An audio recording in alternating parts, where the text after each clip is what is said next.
நயம், நகைச்சுவை மற்றும் ஆழ்ந்த சிந்தனைகளை ஒரே மேடையில் ஒரே சேரக்காணும் அந்த அறிவு திருவிழா வெற்றி தோல்வியை விட கருத்து பரிமாற்றம், சிந்தனை வளர்ச்சி, தமிழ் மொழியின் வளத்தை முன்னிலைப்படுத்தும் தமிழின் அழகுகள் உங்கள் முன் பட்டிமன்றம். இப்பட்டிமன்றத்திலே நடுவர் பொறுப்பினை ஏற்று வழிநடத்த திருமாறு திரு கவிமாவதி இருந்து ராமசாமி அவர்களை தென்கட்சி தமிழ்ச்சங்கத்தின் சார்பில் வேண்டுகிறோம். செந்தமிழ், பொன்தமிழ், தேன்தமிழ், வான்தமிழ், சித்தாந்தம் ஆகும் தமிழ். செந்தமிழ், பொன்தமிழ், தேன்தமிழ், வான்தமிழ், சித்தாந்தம் ஆகும் தமிழ். தீந்தமிழ் மொழிகளின் சிகரத்தில் ஏறிடும் சீரான தொன்மை தமிழ். பைந்தமிழ், உயர்தமிழ், பாடல் சொல்லும் தமிழ், பரதத்தமிழ், போர்த்தமிழ். பரவசம் ஊட்டியிடும் பசுந்தமிழ், உலகினில் பழமைக்கும் பழமை தமிழ். சந்தமே பொங்கிடும் தண்டமிழ், வண்டமிழ், சரித்திரம் ஆகும் தமிழ். தனித்தமிழ், பொருட்தமிழ், அகத்தமிழ், புறத்தமிழ், சாந்தம் தவழும் தமிழ். எந்தையும் எந்தைக்கே எந்தையும் தந்தையும் ஏற்றி பொழிந்த தமிழ். இளந்தமிழ், இன்தமிழ், இசைத்தமிழ், இயல்தமிழ், என்றென்றும் வாழ்க வாழ்க, என்றென்றும் வாழ்க வாழ்க. நண்பர்களே, இன்று பட்டிமன்றத்துக்கு ஒரு அழகான தலைப்பு போட்டிருக்கிறார்கள். இது ஒரு அவசியமான தலைப்பில் கூட அவசியமான தலைப்பு. இதுல இன்றைய சூழ்நிலையில் கைபேசி சுகமா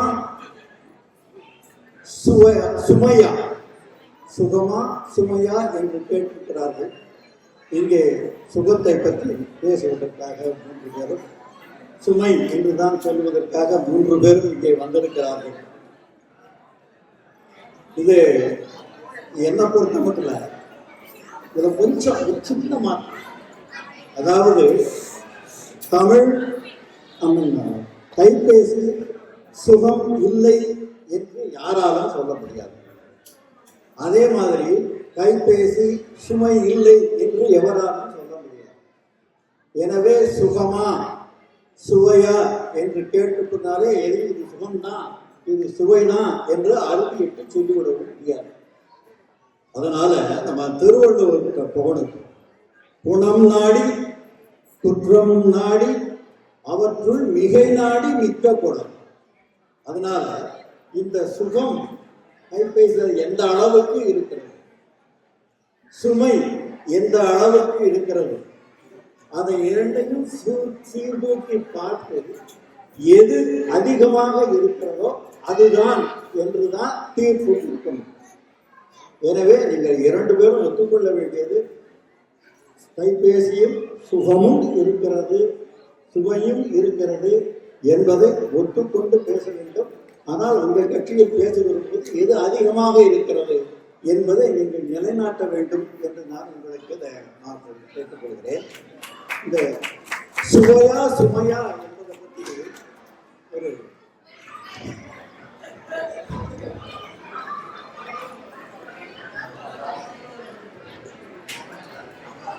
என்னுடைய நண்பர் கவிமாமணி மதிவண்ணன் என்பவர் சுமையா சுவையா என்ற தலைப்பில் ஒரு பாடல் எழுதினார். அந்த பாடல் ஆனந்த அட்டைப்படத்தில் போட்டிருந்தார். அந்த பாடல் தலைப்போடு ஒட்டி வருவதனால நான் சொல்லுகிறேன். சுவையா இருந்தேன் சுமையா இல்லை, தாயின் தோளின் மீது தூங்கிடும் போது. சுவையா இருந்தேன் சுமையா இல்லை, தாயின் தோளின் மீது தூங்கிடும் போது. சுவையா இருந்தேன் சுமையா இருந்தேன், காதல் தோளின் மீது தூங்கிடும் போது. சுவையா இல்லை சுமையா இருந்தேன், நால்வர் தோளின் மீது தூங்கிடும் போது. புரிகிறது அல்லவா? சுமையா இல்லை சுமையா இருந்தேன், கடைசி காலம் நால்வர் தோளின் மீது தூங்கிடும் போது என்றால் எழுதினார். ஸோ இதை எனக்கு இந்த கைபேசியில் இப்போ சுகமா சுவையா என்று சுமையா என்று கேட்டதுனால இதே மாதிரி இதற்கும் ஒன்று சொல்ல வேண்டும் என்ற ஆசை எனக்குள்ளே இருக்கிறது. சுகமாயிருந்தேன் சொல்வது சுகமாயிருந்தேன் சுமையாயில்லை காதல் செய்து சுமந்து தந்திடும். காதல் செய்து சுமந்து தந்திடும். சுகமாயில்லை சுமையாயிருந்தேன் சோகச் செய்து சுமந்து தந்திடும். சுகமாயில்லை சுமையாயில்லை எங்கோ தொலைந்து நான் அடைந்தது. சுகமாயில்லை சுமையாயில்லை எங்கோ தொலைந்து நானும் அடைந்த போது இருக்கிற நிலைமை இருக்கிறத அது ரொம்ப கஷ்டமான செல்போன் தொலைந்து போன நிலைமை இருக்கிறது. அது இருப்பதிலேயே ஒரு கஷ்டமான நிலைமை. நான் தொலைபேசி துறையில டிவிஷனல் இன்ஜினியராக பணியாற்றி கொண்டிருந்தேன். கிட்டத்தட்ட 30 ஆண்டுகளுக்கு மேலாக தொலைபேசி துறையில் பணியாற்றி கொண்டிருந்தேன். அதனால இந்த தொலைத்தொடர்பு டெலிகம்யூனிகேஷன் பற்றி தான் இந்த வருகிறது. இதை பற்றி நிறைய படித்து இருக்கிறேன். அதை பற்றி பேசியும் இருக்கிறேன். இந்த தொலைத்தொடர்பு இருக்கிறது 1876 மார்ச் மாதம் 10ஆம் தேதி அலெக்சாண்டர் கிரஹாம் பெல் என்பவர் கண்டுபிடித்தார். Watson I want to hear என்று அவர் சொன்ன அந்த வார்த்தை தான் தொலைபேசியிலே முதல் பேசப்பட்ட வார்த்தை. அன்றிலிருந்து தொலைபேசி பல வடிவங்கள் இருக்கிறது. முதல்ல தொலைபேசி வந்தபோது பேச முடியும், அவ்வளவுதான், பேச முடியும். அதற்கப்புறம் அது கொஞ்சம் கொஞ்சமாக வளர்ந்து அதுல இருந்து கொஞ்சம் அதை அபிவிருத்தி ஆயிற்று. செல்போன் எல்லாம் அப்பொழுது வரவில்லை. நான் பணிக்கு தொடங்கிய காலத்தில் செல்போன் எல்லாம் வரவில்லை. நான் 1987 ஏமன் நாட்டில் போய் பணியாற்றேன். அப்பொழுதுதான் செல்போன் என்ற வார்த்தையே காதல கேட்டேன். இந்த செல்போன் வந்த புதுசுல அமுதசூரியன் பத்திரிகையில ஒரு கவிதை போட்டி வச்சிருந்தாங்க இந்த செல்போனுக்கு. அப்போது இருந்த செல்போன் ஸ்மார்ட் போன் கிடையாது. ஸ்மார்ட் போன்ல தான் இந்த படம் பார்க்கலாம், இந்த மாதிரி இந்த வங்கி தோற்றம்லாம் இந்த மாதிரி நிறைய இருக்குது. ஆனா முதல்ல எங்களுக்கு அறிமுகமான செல்போன்லாம் அந்த அதெல்லாம் கிடையாது. இது மாதிரி பேசணும், ரிசீவ் பண்ணணும், அப்படித்தான். ஆனா எங்கேயும் போய் செய்தி கொண்டிருக்கிறது. அதனால அந்த போட்டியில நான் என்ன வேடிக்கை என்றால், அந்த போட்டியில நான் எழுதிய அந்த கவிதை இருக்கிறதே அது முதல் பரிசு பெற்றுவிட்டது. அந்த கவிதை ஒரு பகுதி மாத்திரம் நான் சொல்லுகிறேன். காசி நகர்ப்புதவர் பேசும் முறைதான் காஞ்சியில் கேட்பதற்கோர் கருவி செய்வோம். அந்த மீசை கவிஞன் கண்ட ஆசை கனவை விந்தை நனவால் நிறைவேற்றி முடித்தோம்.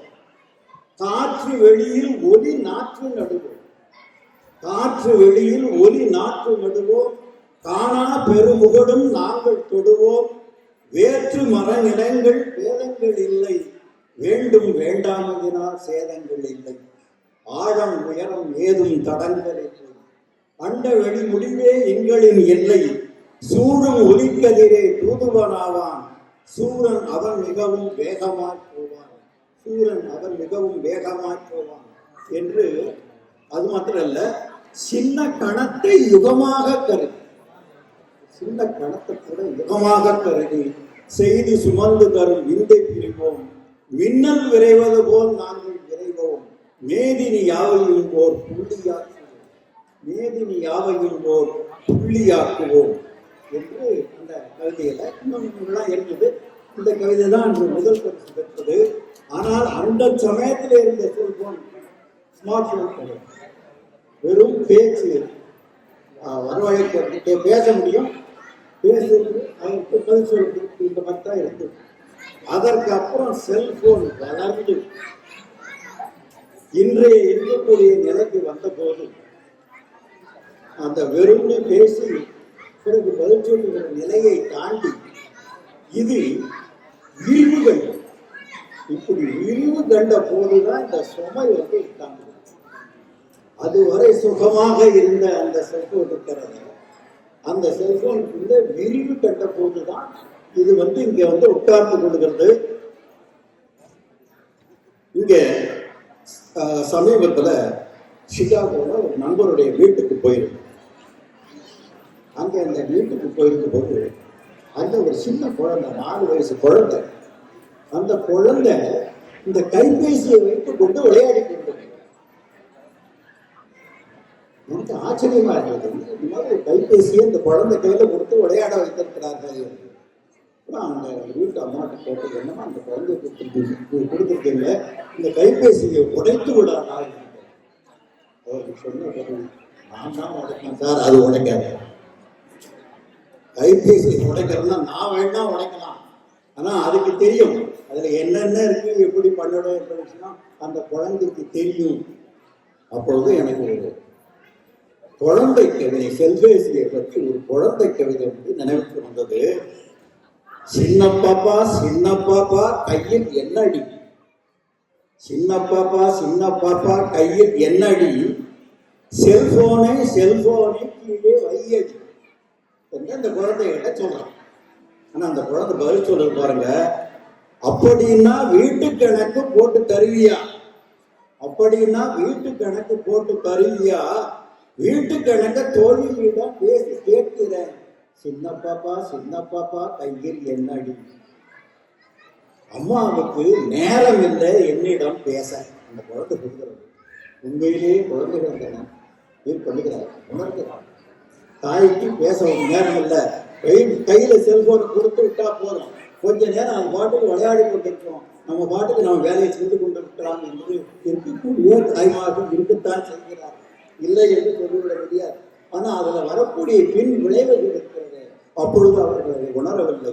குழந்தை சொல்லுகிறது, அம்மாவுக்கு நேரம் இல்லை என்னிடம் பேச, அப்பாவுக்கு பக்கம் போனா சீறி விழுகிறார், அப்பாவுக்கு பக்கம் போனா சீறி விழுகிறார், அம்மா அப்பா 2 பேரும் எனக்கு கைபேசி, இந்த கைபேசி தான் எனக்கு அம்மா, இந்த கைபேசி தான் எனக்கு அப்பா என்று இந்த குழந்தை சொல்லுகிறது. அம்மா அப்பா 2 பேரும் எனக்கு கைபேசி, அதனை விட்டா எனக்கு ரொம்ப போர் அடிக்குது. அதனால இந்த செல்போன், அதாவது இந்த கைபேசி சுமையாக வாழ்கிற நிலை குழந்தை சின்ன வயசிலேயே இருக்கிற போது ஆரம்பித்து விடுகிறது. அதற்கு அடித்தளம் போடுபவர்கள் பெற்றோர்கள் என்பதை நான் தைரியமாக சொல்றேன். ஏனென்றால் தனக்கு இடைஞ்சல் வரக்கூடாது என்பதற்காக, தனக்கு அந்த குழந்தை என்ன இடைஞ்சலும் தரக்கூடாது என்பதற்காக பெற்றோர்கள் செய்கிற இந்த செயல், அந்த குழந்தை பெரிய குழந்தையாக பருவ வயது வந்த போது அம்மா அந்த குழந்தை வெளியில போட்டு வருவது வரைக்கும் நெருப்பு வயிற்றுல கட்டிக்கொண்டு அமர்ந்திருக்கிறார்கள். அதையும் நான் பார்த்தேன்.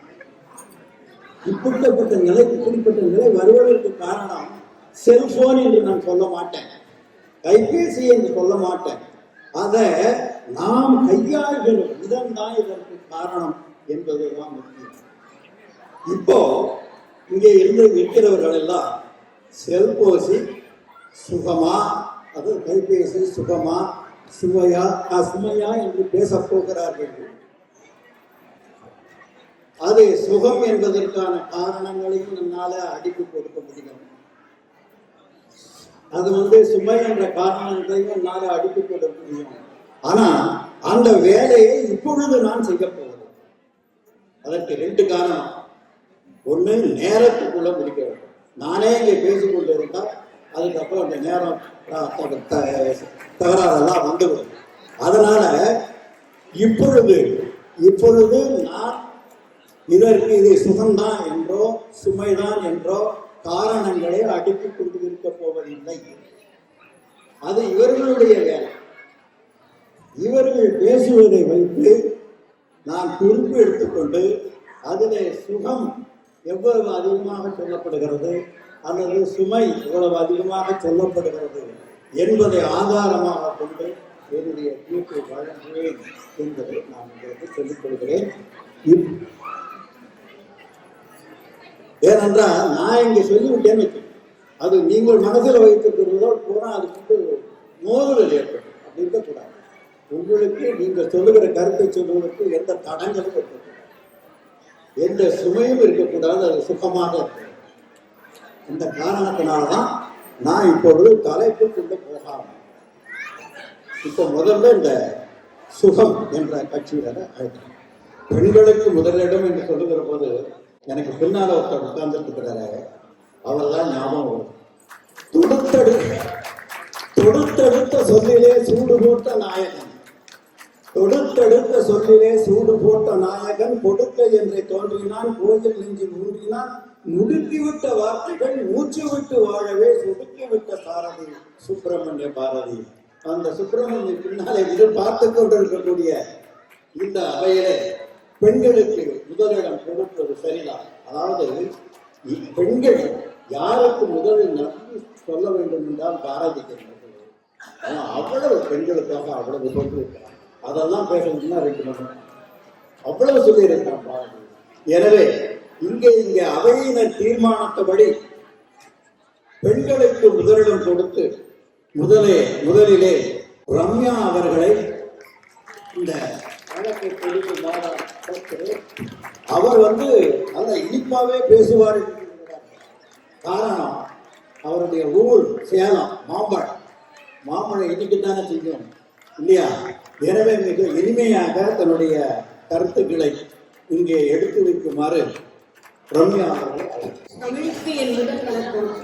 இன்றைய மேடையை ஒளிரச் செய்கின்ற எங்கள் மதிப்புக்குரிய நடுவர் கவிமாமணி இலங்கை சு. ராமசாமி ஐயா அவர்களுக்கு என் அன்பும் மரியாதையும் நிறைந்த வணக்கங்கள். செல்போனோட வந்திருக்கிற எல்லோருக்கும் ஒரு வணக்கம். என்னடா மத்தவங்களுக்கு சொல்லலன்னு பார்க்காதீங்க, யாருதான் இந்த செல்போன் இல்லாம இருக்காங்க சொல்லுங்க. அந்த அண்ணா முன்னாடி நின்று செல்போன்ல வீடியோ எடுத்துட்டு இருக்காரு, அவருக்கு ஒரு வணக்கம். யூடியூப் வீடியோஸ் பார்த்து பல மாஸ்டர் ஷெஃப் ஆக இருக்கிற நம்ம அக்கா அண்ணாக்களுக்கு எல்லாம் ஒரு வணக்கம். காலையில இருந்து லெட்ஸ் டேக் a செல்ஃபி புள்ள அப்படின்னு செல்ஃபி எடுக்கிற தம்பி தங்கைகளுக்கு எல்லாம் ஒரு வணக்கம். செல்போன் வச்சு வெறும் கேம்ஸ் மட்டும் விளையாடாம கேம்ஸே டெவலப் பண்ற நம்ம குழந்தைகளுக்கு எல்லாம் ஒரு வணக்கம். பசங்களை காணோம்னா கூட இன்னைக்கு காலையில இருந்து என் ஃப்ரெண்ட்ஸ் யாரும் தேடல, ஆனா போன் காணோம் இன்னைக்கு எத்தனை பேர் தேடி பரபரப்பானாங்க தெரியுமா? அப்படிப்பட்ட என் ஃப்ரெண்ட்ஸுகளுக்கெல்லாம் ஒரு வணக்கம்.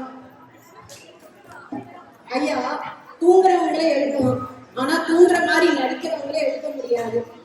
அதே மாதிரிதான் புரியாதவங்களுக்கு புரிய வைக்கலாம், ஆனா புரிஞ்சும் புரியலன்னு புரிவாதம் இருப்பாங்கல்ல, அந்த மாதிரி ஒரு 3 பேரு காலையில இருந்து நைட்டு வரைக்கும் எல்லா விஷயத்துக்குமே செல்போனை யூஸ் பண்ணிட்டு அதுல இருந்து மேக்சிமம் பெனிஃபிட்ஸ வாங்கிட்டு இன்னைக்கு சுமைன்னு சொல்ல பேச வந்திருக்கிற என்னோட எதிரணி நண்பர்களுக்கு ஒரு வணக்கம். எதிரணி சொல்ற மாதிரி அந்த காலத்துல இந்த மாதிரி இருந்தோம்னு வச்சுக்கோங்களேன், ஒரு கடிதம் எழுதிட்டு ஒரு வார்த்தை கேட்க 1 வருஷம் காத்திருங்க அப்படின்னு உட்காந்துட்டு வேணும். ஆனா இன்னைக்கு பாருங்க, ஒரு செல்போன் எடுத்து ஒரு வீடியோ கால் போட்டு உடனே அம்மா நீ சாப்பிட்டியா, அப்பா நீ சாப்பிட்டியான்னு கேட்கிறோம் பாருங்க. அதுதான் ஐயா ரியல் சுகம். ஏன் இங்க இருக்கிற எல்லாரையும் பாருங்களேன், ஊரு விட்டு ஊரு வந்து வெளிநாட்டுல வாழ்றீங்க ஒவ்வொருத்தருமே நம்ம வீட்டுல இருந்து வர ஒரு வாட்ஸ்அப் கால் இல்லைன்னா ஒரு மெசேஜ், ஏன் ஒரு வாய்ஸ் நோட்டு கூட அங்க எல்லாம் ஓகே தானே அப்படின்னு நம்ம பார்க்கும் பொழுது நமக்கு வர திருப்தியும் நிம்மதியும் இருக்கே, அது 1000 கோடி சம்பாதிச்சாலும் ஈடாகாது. இதை எதிரே ஒத்துப்பாங்கன்னு நினைக்கிறேன். ஒத்துக்கலையா? நீங்க தூங்குற மாதிரி நடிக்கிறவங்களாச்சு. இது வெறும் தொலைபேசி இல்ல ஐயா, தொலைவை குறைக்கும் பேசி. கைபேசி இல்ல, நம் கைகள் கோர்க்கும் பேசி. ஒரு காலத்துல ஒரு பொண்ணு வீட்டுக்கு வெளில போனா அந்த அம்மா அப்பாவுக்கு எங்க வீட்லயே அப்படிதான், அந்த பொண்ணு திரும்ப வர வரைக்கும் திக்கு திக்குன்னு இருக்கும். ஆனா இன்னைக்கு பாருங்க, செல்போன் வச்சு லைவ் லொகேஷனை ஷேர் பண்ணலாம், கால் பண்ணி நான் இந்த சிக்னல்ல இருக்கேன் இப்ப வந்துடுவேன்னு சொல்லலாம். அந்த திக்கு நிமிஷம் எல்லாம் அந்த அம்மா அப்பாவுக்கு இப்ப ஜின்னு நிமிஷம் ஆயிருக்கு. இது ஒரு ரியல் சுகம் இல்லையா? போன்ல லொகேஷன் ஆன் பண்ணுங்க, மனசுல டென்ஷனை ஆஃப் பண்ணுங்க. ஒரு நாள் ஒரு 40 வயது தக்க நபர் ஒருவர் ஒரு நாள் எப்பவும் போல ஆபீஸ் போறாரு. அன்னைக்கு அவர் போன உடனே திடீர்னு கொலாப்ஸ் ஆகி கீழே விழுந்துட்டாரு. அந்த சமயத்துல யாருமே பக்கத்துல இல்லை. ஆனா அவரோட வாட்ச்ல இருந்து கால் டிடெக்ஷன் யூஸ் பண்ணி 911க்கு கால் போச்சு. உடனே எமர்ஜென்சி குழு வந்தாங்க. உடனே அவரை ஹாஸ்பிட்டல்ல சேர்த்தாச்சு. அவருக்கு தக்க நேரத்துல மருத்துவ சிகிச்சை கொடுத்ததுனால அவர் உயிரை காப்பாத்தி இன்னைக்கு வந்து அவர் குடும்பத்தோட நலமாக இருக்கிறாரு. இது வந்து நான் சொல்றது வெறும் கதையோ கற்பனையோ இல்ல, இது என்னோட நெருங்கிய வட்டத்துல நியூ ஜெர்சிலேயே நடந்த ஒரு உண்மையான சம்பவம். ஒரு உயிரையே காப்பாத்துற சக்தி நம்ம டெக்னாலஜிக்கு இருக்கு. அப்படி ஒரு உயிரை காப்பாத்துறதை விட வேற என்ன பெரிய பயன்களை இவங்க எதிர்பார்க்கறாங்கன்னு எனக்கு தெரியல ஐயா. ஒரு 5 வருஷத்துக்கு முன்னாடி உலகமே ஸ்தம்பித்து போன அந்த கொரோனா காலத்துல எத்தனை திருமணங்கள் இந்த வீடியோ கால்ல நடந்தது, எத்தனை ஆசீர்வாதங்கள் இந்த செல்போன் வழியா கிடைச்சது. ஏன் மொய் கூட ஜிபே, பேடிஎம் வழியா தான் கொடுத்தாங்க. ரிட்டர்ன் கிஃப்ட் என்ன தெரியுமா கொடுத்தாங்க? ஹோட்டல்ல ஃபுல் மீல்ஸ் ஆர்டர் பண்ணி அனுப்பிச்சாங்க. அந்த லாக்டவுன்ல கூட உலக ரொட்டீனா நடக்க காரணமே நம்ம ஹீரோ செல்போன் தான். இப்போ உங்க பெல் அடிச்சாரே, நீங்க டைமர் செல்போன் தானே வச்சிருக்கீங்க, ஆஃப் பண்ணுங்க. நீங்க இருக்கிற எத்தனை பேரு வீடு வாங்கி கிரகப்பிரவேசம் அவங்க லைவ் டெலிகாஸ்ட் பண்ணிருப்பீங்க. எல்லா வீட்டுல இருந்தும் பெரியவங்களால இங்க வர முடியல. ஆனா நம்ம வீட்டு விசேஷங்கள் அனைத்துமே அவர்களோட ஆசீர்வாதமும் பிளஸிங்ஸோடவும் இந்த சிரிப்பா நடந்தது. இது எல்லாருமே வச்சுட்டாங்க. ஏன் இப்ப தமிழ் புத்தாண்டு வாழ்த்துக்கள் கூட செல்போன் வழியாக கொடுத்துருக்கோம் அவங்க வீட்டுக்கு. ஒரு நாள் எனக்கு கல்யாணமான புதுசுல என் கணவனை வந்து கொஞ்சம் லிஸ்ட் கொடுத்து ஒரு 10 சாமான்களை வாங்கிட்டு வர சொல்றேன். அவர் லிஸ்ட் எல்லாம் வேணான்ட்டு கிளம்பி போனாரு. போற வழியிலே ஒரு 5 சாமானும் மறந்துட்டாரு. ஆனா கடைக்கு போய் திரும்ப அந்த பருப்பெல்லாம் பார்த்து கன்ஃபியூஸ் ஆயிட்டாரு. வீட்டுக்கு வந்து அன்னைக்கு எங்க வீட்லயே ஒரு பெரிய பட்டிமன்றம் தான் நடந்தது. ஆனா இப்ப பாருங்க, வாட்ஸ்அப்ல லிஸ்ட் கொடுப்பேன். நான் லிஸ்ட் கொடுக்க மறந்துட்டாலும் போன் பண்ணி கேட்பாரு, இதுவா அதுவான்னு கரெக்டா கேட்பாரு. அந்த ப்ராடக்ட அந்த கடையில இருந்து ஸ்கேன் பண்ணி கம்பேர் பண்ணி வேற எந்த கடையில எந்த டீல்ல கிடைக்குதுன்னு பார்த்து வட்டியான ப்ராடக்ட பெஸ்ட் பிரைஸ்ல வாங்கிட்டு வந்து ஒய்ஃப் ஹாப்பியா வச்சிருக்காரு ஐயா. ஹாப்பி ஒய்ஃப் ஹாப்பி லைஃப் எல்லாரும் அப்படி இருப்பாங்கன்னு நினைக்கிறேன். இன்னைக்கு நான் வந்து ஃபர்ஸ்ட் ஸ்டேஜ் ஏறி பேசுறேன்.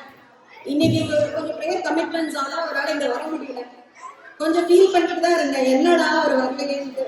ஆனா அவர் என்ன தெரியுமா சொன்னாரு, நான் நேர்ல வந்தவரை ஒரு தடவை தான் பார்ப்பேன், ஆனா அந்த அண்ணா வீடியோ எடுத்துட்டு இருக்காங்க, அந்த ரெக்கார்டிங் வச்சு 3 தடவை பார்த்து ரசிப்பான்னு சொன்னாரு. ஸோ என்னோட ஏமாற்றம் ஃபீலிங்ஸ் கூட ஒரு இன்ஸ்டன்ட் எனர்ஜி பூஸ்டரா மாட்டாது இந்த செல்போன் தான் ஐயா. நம்ம வீட்டுல இருக்கிற பழைய போட்டோஸ், சின்ன போட்டோஸ் எல்லாம் நம்ம ஆல்பம்ல வச்சா செல்ல எடுத்து போயிடும். ஆனா நம்ம செல்போன்ல கூகுள் போட்டோஸ் டிரைவ்ல வச்சா 20 வருஷம் கழிச்சு பார்த்தா கூட நம்ம கண்ணு முன்னாடி வந்து அவங்களோட சின்ன குறும்புகள், வெள்ளை பேச்சுகள் எல்லாம் கொஞ்சம் நமக்கு உயிருக்குயிரான மெமரிஸ் எல்லாம் திருட்டு போகாம பாதுகாக்கிற ஒரு டிஜிட்டல் பொக்கிஷம் ஐயா. ஏன் கொஞ்ச நேரத்துக்கு முன்னாடி நம்ம இமிகிரேஷன் லாயர் கூட சொன்னாங்க, ஐசி ஏஜென்ட் வரும் பொழுது இந்த டாக்குமெண்ட்ஸ் எல்லாம் எலக்ட்ரானிக்கா வச்சுக்க சொன்னாங்க. அப்ப எந்த அளவுக்கு பயன்படுது ஐயா. அதனாலதான் நான் சொல்றேன், நம்ம சிந்தனைகளை ஷேர் செய்யவும், செல் செய்யவும், செல் பண்ணும் பொழுது செல் பண்ணவும், பத்திரங்களை பத்திரமாக வைக்கவும், போட்டோஸை டிரைவ்ல போடவும், டிரைவ்ல ரூட் போடவும், நம்ம ரூட்ஸுகளோட கனெக்ட் பண்ணவும், இது எல்லாத்துக்கும் ஒரே டிவைஸ் உங்கள் செல்போன், சாரி நம்ம செல்போன்.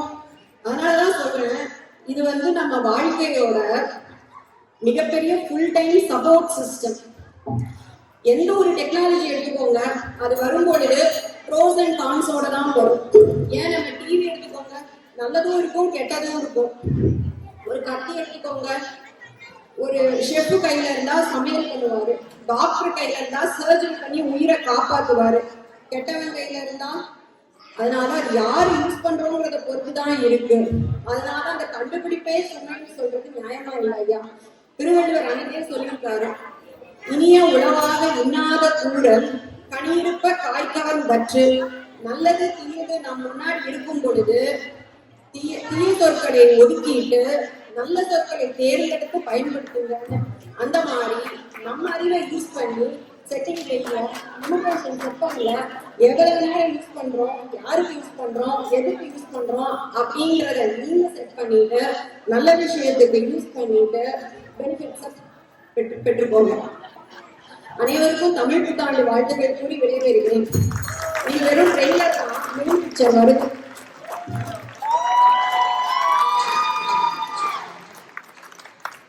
போட்ட முதல்ல 6 போய் மிக அருமையாக பேசினார்கள்.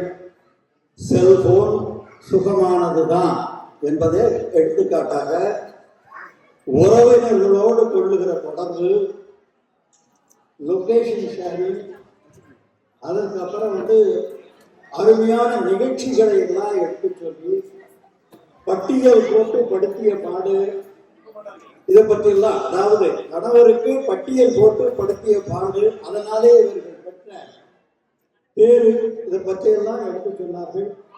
மிக முடிக்கிற சமயத்துல வள்ளுவருடைய ஒரு குரலும் மிக அருமையாக, இனிய உணவாக எண்ணாத கூறல் கனியிருப்ப காய்க வந்தது, எனவே சுகத்தைத்தான் நீங்கள் எடுத்துக்கொள்ள வேண்டும் என்று இவர்களுக்கு ஒரு எச்சரிக்கையாக சொல்லியிருக்கிறார்கள்.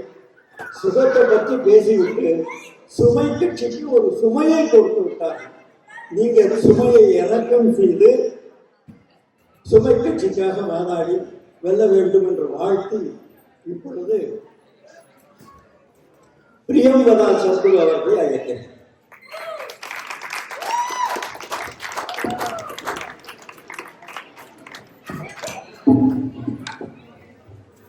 மதிப்பிற்குரிய நடுவர்களே, என் அன்பு பார்வையாளர்களே, எனது எதிர்த்தரப்பு வாதிகளே, எனது உரையை ஆரம்பிப்பதற்கு முன்பு ஒரு சின்ன கேள்வியை நான் முன்வைக்கிறேன். பொதுவா நம்ம வீட்டுல எல்லா பொருளுக்கும் ஒரு இடம் இருக்கும்ல, இருக்கும் தானே. அதாவது இப்போ ஒரு அடுப்பு வேணும் அப்படின்னா கிச்சன்ல இருக்கும், ஒரு ஃப்ரிட்ஜ்னா அது கிச்சன்ல இருக்கும், இல்ல நம்மளுக்கு துணி துவைக்கணும்னா அது லாண்ட்ரி ரூம்ல இருக்கும், வாஷிங் மிஷின். சரி, இத்தனைக்கும் ஒரு பொருள் இருக்கும். நம்ம சமைக்கும் போது அங்க போவோம், துணி துவைக்கும் போது அங்க போவோம், அத்தோட அந்த சாப்டர் க்ளோஸ், அவ்வளவுதான், வந்துடுவோம். இந்த செல்போன் வைக்கிறதுக்குன்னு ஏதாவது இடம் இருக்குன்றீங்க? நடுவர் அவர்களே, மனசில் இடம் இருக்கிறது, கரெக்ட். பிடிச்சாருப்பாங்க பாயிண்ட, எனக்கு அவர் பாயிண்ட் எடுத்து கொடுத்துட்டாரு. அதாவது செல்போன் நம்ம கையில இருக்கும், இல்ல பாக்கெட்ல இருக்கும், சமயத்துல நம்ம தலைமையில கூட ஏறி நாடுகிட்டு இருக்கும். இப்படி 24 மணி நேரமும் இந்த விக்ரமாதித்தன் வேளாளத்தை முதுகி சுமந்து கொண்டு திரிவது போல் சுமந்து கொண்டே திரியும் இந்த பொருளை சுமை என்று கூறாமல் சுகம் என்று எப்படி கூறுவது? கையில் மிதக்கும் கனவாணி, கை கால் நுழைத்த காற்றாணி, கையில் இருந்தும் கனக்கவில்லையே அப்படின்னு காதலிய பார்த்து பாடலாம், மனைவிய பார்த்து பாடலாம். இந்த செல்போனை பார்த்து பாடிட்டு இருந்தோம்னா உருப்பிடுங்கிறீங்க? யோசிக்க வேண்டிய விஷயம்னு நான் நினைக்கிறேன். அடுத்து இந்த செல்போன் டெக்னாலஜி, இந்த டெக்னாலஜி எதுக்கு வந்திருக்குன்றாங்க?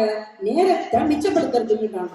ஆனா நான் சொல்றேன், இந்த டெக்னாலஜி நேரத்தை மிச்சப்படுத்த வந்த இந்த டெக்னாலஜி நம் நேரத்தை சாப்பிட்டு கொண்டிருக்கிறது, திருடி கொண்டிருக்கின்றது. நம்ம ரம்யா தோழி அவர்கள் அருமையா சொன்னாங்க. என்ன சொன்னாங்க? ரீல்ஸ் இருக்கு, யூடியூப் இருக்கு, உட்காண்டா 2 minutes மம்மி, 2 minutes தானே, நம்ம கொஞ்சம் ரெஸ்ட் எடுத்துக்கலாம், சமைக்கிறதுக்கு முன்னாடி உட்காரும். அது எப்ப 2 மணி நேரம் ஆயிடுச்சுன்னு நமக்கும் தெரியாது, அந்த ஆண்டவனுக்கும் தெரியாது. 2 மணி நேரம் உட்காருவோம், 2 நிமிஷம் உட்காருவோம். ஆனா 2 மணி நேரம் நம்மளுடைய நேரத்தை சாப்பிடுகிறது, அதுதான் உண்மை. ஏன்னா நம்ம இப்போ இந்த மாதிரி வீடியோ கால் எல்லாம் பண்றோம், பேசுறோம், அம்மா கூட பேசுறோம், அங்க குக்கர்ல சட்டி தீஞ்சுக்கிட்டு இருக்கோம். 2 நிமிஷம் ஆரம்பிக்கிற அந்த வீடியோ கால 2 மணி நேரம் 3 மணி நேரம் போகும். அப்ப யாரு சோறாக்குறது? ஹஸ்பண்ட் செய்வார்.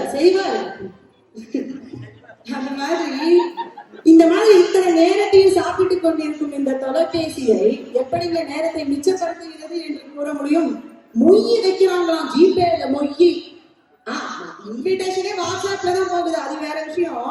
ஆனா கல்யாணத்துக்கு எதுக்கு கூப்பிடுறாங்க? அங்க போய் அருமையா ஒரு விருந்து சாப்பாடு சாப்பிடுங்க, பொண்ணு மாப்பிள்ளைய நேரா பாருங்க, வாட்டுங்க, மொய் வைங்க. எதுக்குங்க ஜிபே? அது வந்ததுனாலதான் இந்த பிரச்சனையே. சரி நமக்கு தான் கையில இந்த கேட்டோம் நம்ம அனுப்பிச்சுட்டு போவோம் ஜிபேல அப்படின்னு நம்ம பாட்டுக்கு ஜாலியா அனுப்பிச்சுக்கிட்டு இருக்கோம்.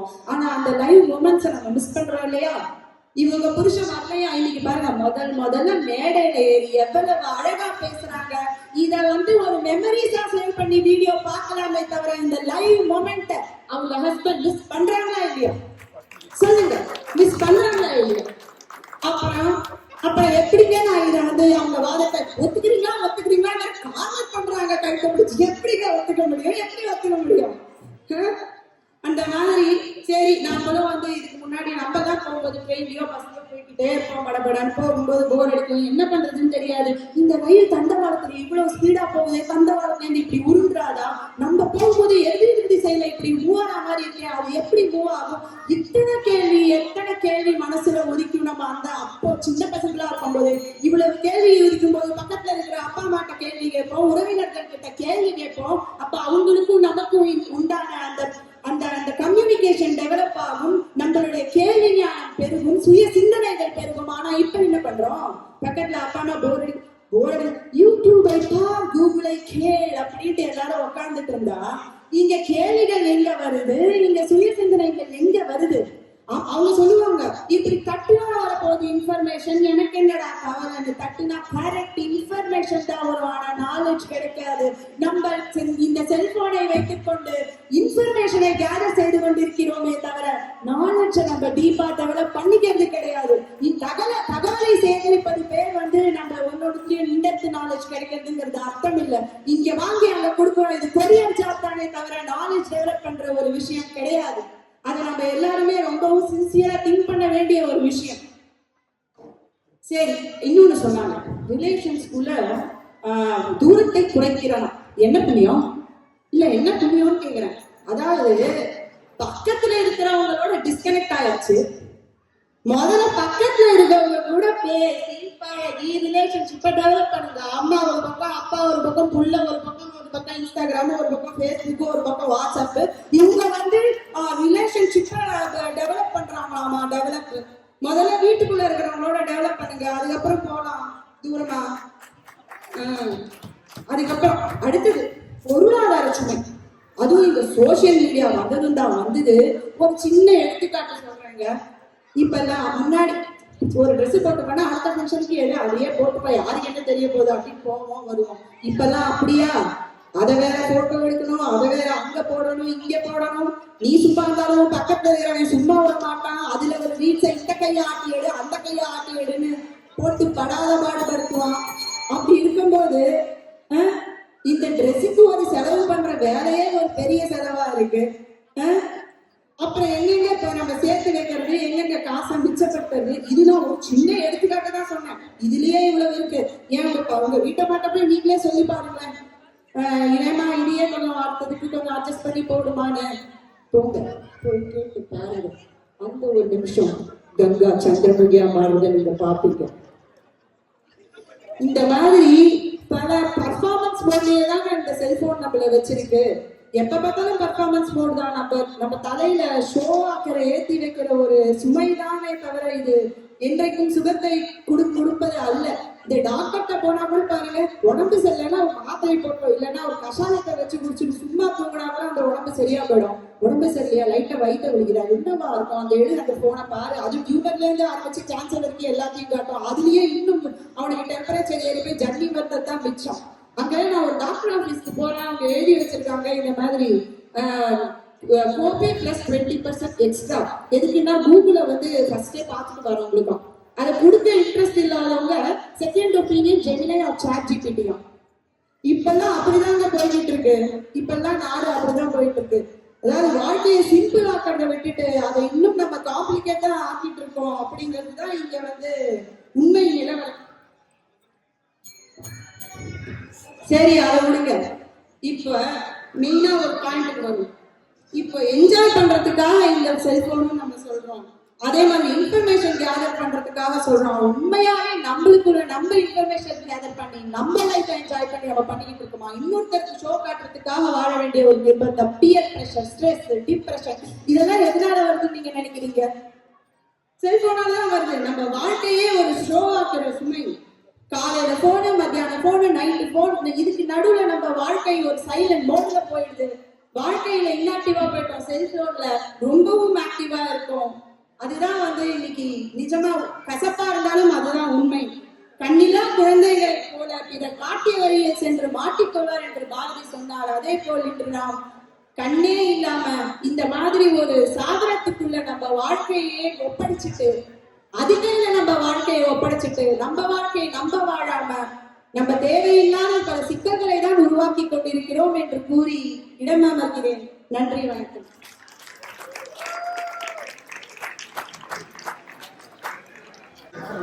நம்முடைய வாழ்க்கையை நாமே வாழாம இருக்கக்கூடிய வகையில் இந்த செல்போன் செய்கிறது என்பதை சில ஆதாரங்களோடு இவர் எடுத்துக்காட்டினார். எனக்கு என்ன ஒரு இடர்பாடுன்னா, அங்க என்ன பேசுகிறார்கள் என்பது எனக்கு கேட்கவே இல்லை. எதிர்வினை காரணத்தினால இருந்தாலும் ஒரு அளவுக்கு ரொம்ப கூர்ந்து பார்த்தேன். நான் ஒரு சுமையோட ஒரு சுமையோட கேட்டேன். அடுத்தத அது சரி செய்வார்களோ இல்லையோ ஒரு சுகமோடு அதை செய்ய என்பதையும் சொல்லிக்கொண்டு, அதான் இவர்கள் சொன்னது ரொம்ப முக்கியமான கருத்து. அதாவது முகம் பார்த்து பேசுவது என்பது பார்த்தீங்கன்னா செல்வன்ல பேசி பழக்கப்பட்டது. வீட்டுக்குள்ளே இருக்கிறவர்களே ஒருவருடைய முகம் பார்த்து பேசுவது என்பது குறைந்து விட்டது. அது ஒரு வகையான சுமைதான், அதை நான் ஏற்றுக்கொள்கிறேன். அடுத்து பேச வருபவர் திரு சுபாஷ் அவர்கள்.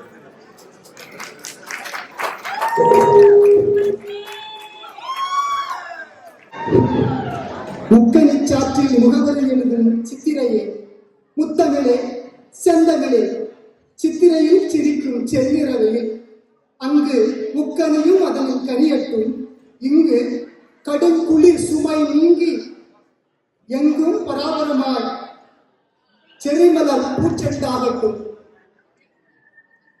நரமலர் தேனாய் நற்சுகமிக்க ஆண்டாய் பராபர புத்தாண்டு இப்பாரியில் பரவட்டும். எல்லோருக்கும் இனிய தமிழ் புத்தாண்டு வணக்கங்களை கூறி, இன்றைய வாழ்க்கை சூழலில் நடுவர் அவர்களே கவனமாக பிரித்துக் கொள்ளுங்கள். இது கற்காலம் அல்ல, இது 21ஆம் நூற்றாண்டு. இன்றைய வாழ்க்கை சூழலில் செல்பேசி என்பது நமக்கு சுகமே. அதாவது நம்முடைய குழந்தைகள் எல்கேஜியிலே கல்வி கற்கிறார்கள். நம்முடைய குழந்தைகளுக்கு முதலிலே தேவை எண்ணும் எழுத்தும். அந்த எண்ணையும் எழுத்தையும் அவர்கள் செல்பேசியிலே வண்ணமயமாக அழகாக அனிமேஷன் வீடியோவில் பாடம் கற்று அவர்கள் ஆரம்ப கால கல்வியே சுகமாக மாறுகிறது. இதை எப்படித்தான் என்று சொல்கிறார்களோ தெரியவில்லை. அடுத்தபடியாக பார்க்கும்போது பள்ளிகளிலே ஐஎக்ஸலிலே மாணவர்கள் தாங்களாகவே கல்வி கற்றுக் கொள்கிறார்கள்.